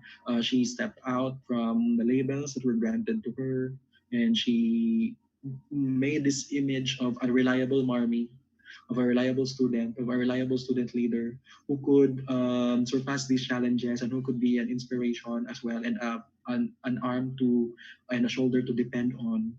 And that in turn, people will also will be dependable on you to you because you actually have been helping to them as well. That is not the goal. We are not here to just really just an eye for an eye, tooth for tooth. That's not it. But rather, it will come as a natural benefit once you give the effort first of giving. Sir Ton, we had a very fun talk with Sir Ton, at the same time very inspiring as well, because he shared to us how from humble beginning of being a student who might not have had those opportunities, but he had these opportunities come to him because he sought for these opportunities himself. He went near to student council office, the forward office. He asked for mentorship from his teachers. He needed the help and the concern also of people around him whom he knows could be of great help to him in the near future. And as he traversed along the path, um, he had these problems. He had these major concerns. What if we're going to do this differently? What if we're going to think about how it is going to be with the common people, especially thinking about real estate? And so he made up this company and this initiative to have it online e-commerce, and he was able to grow his business right now, helping other people as well, and not forgetting being grateful, not forgetting also the good deeds that people have done with him and he as well, and therefore maintaining that relationship, therefore having that integrity with him. And last but not the least, Sir Vert shared to us his struggles, which I know all of us could relate as well, because in one way or another, we had similar difficulties, like um, thinking about not being able to go to school, thinking about what then would happen if ever I will not be good at this, I will not be accepted at this. Those are our anxieties and our worries. But still, with proper mind setting, and that mindset is always about giving out your best. He was able to surpass these difficulties. He was able to find the right people who's going to help him. He was able to become dependable and reliable as well to other people because he showed his best. Therefore, as people saw in him the best, he uh, he also did his best, and it's a good lingering effect. And while he also sacrificed himself being a teacher, because it's not really easy to be a teacher, and we could actually have chosen to go to another path, but being here in the field or in the profession, as I also share with him the struggles, this would help also cascade that value of excellence as well. So there you have it, ladies and gentlemen, our Josenian E-Talk Alumni Series. And we thank you for all the speakers who gave us the time, the energy, the effort, and their stories of inspiration that would help you in your success in this summer term and in the term semesters years to come as you look back to the University of San Jose Recoletos and your colleges for having helped you along the way. We also would like to thank the people who are with us in this Nusanyan E-Talk series. We have, again, the Vice President for Academics Office, and of course, the Religious and Lay Administrators. We have the Student Affairs Office, Attorney Jesus Duval as Director. We have the Public Affairs International Relations Office. We have the College of Education for being the convener of the event. Thanks to Dr. Josonian Babia, the Dean of the College. Also, we have our technicalities in charge. We have Mr. Wendell Casquejo. And to all the faculty and staff of the University of San Jose Recoletos for the support, for the likes and for the reacts and the support, for the encouragements done to our speaker sharers and to the team. We thank you so much. Last but not the least, we thank our students for being with us. You see the need for having this event, and therefore we have to give you what's best as well. So therefore we selected the best alumni also to share their stories to you, and hopefully you bring that good feeling that you can do it, fighting, laban, adja, and you continue also to radiate such goodness, the caritas at Ciencia Charism, to the people around you, to your families, to wherever you are. So that's it. I'm Sir Ayo at your service, and thank you so much. Keep safe and adelante. Reminders: we have the link posted already. Please click on the link as part of our survey of our event yesterday and today. At the same time, a proof of your attendance as well as you complete your name, your email, and your course and year and subjects taken for the summer. Again, thank you so much and adelante.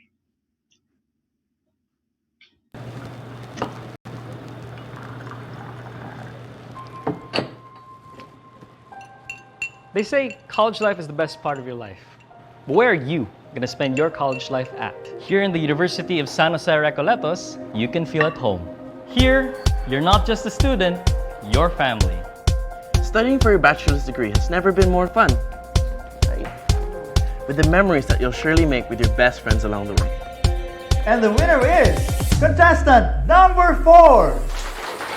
You can make your college life the best part of your life here at the University of San Jose Recoletos. We inspire, and that's not all. We believe in quality Christian community-oriented education. We transform our lives and transform others. Here at USJ-R, we have over 12 colleges and departments. We have a diverse range of students coming from different parts of the country and the world. Now you know where you're going to spend your college life at, but what's going to be the best degree program for you? The College of Engineering offers high-quality training and high-tech facilities. So, if you're looking for a stable engineering career after graduation, it's easy at USJ-R. Wow! The College of Information, Computer and Communication Technology has innovativeness at heart, with its students winning national awards for the best smartphone apps. The future is truly now at CICCP. The College of Nursing is equipped with advanced facilities to give you a feel of the real world. The service-oriented trainings in USJ-R make our nursing graduates in demand. Education graduates from USJ-R go on to make an impact and positive changes in the society. You too can soon make an important difference to the lives of your future students. Discover new horizons in the different fields of knowledge and maximize your skills in communication in the College of Arts and Sciences. USJ-R's College of Commerce leads by example by consistently producing top-notchers in board exams. With high-quality training, your keen sense of good business practices will help you become successful in the business industry. But it's definitely more fun in USJ-R because there's so much more that you can do. And get a scholarship doing what you love. Whether you're in engineering or nursing, you can still have time for your favorite hobbies. You can dance, sing, write, and serve, and become an athlete. You also get scholarships if your grades meet the requirements. USJ-R also offers the Read Scholarships for working students. Because in USJ-R, we believe in our values to inspire others in the face of adversity. We put God in the center of everything that we do by helping others and answering the call to serve, by being thoughtful and truthful in the things we do, by going beyond our limitations, and by being the best versions of ourselves for the best of our community. In USJ-R, college life is more than just studying. It's definitely going to be the best part of your life. Because in USJ-R, We inspire. Adelante!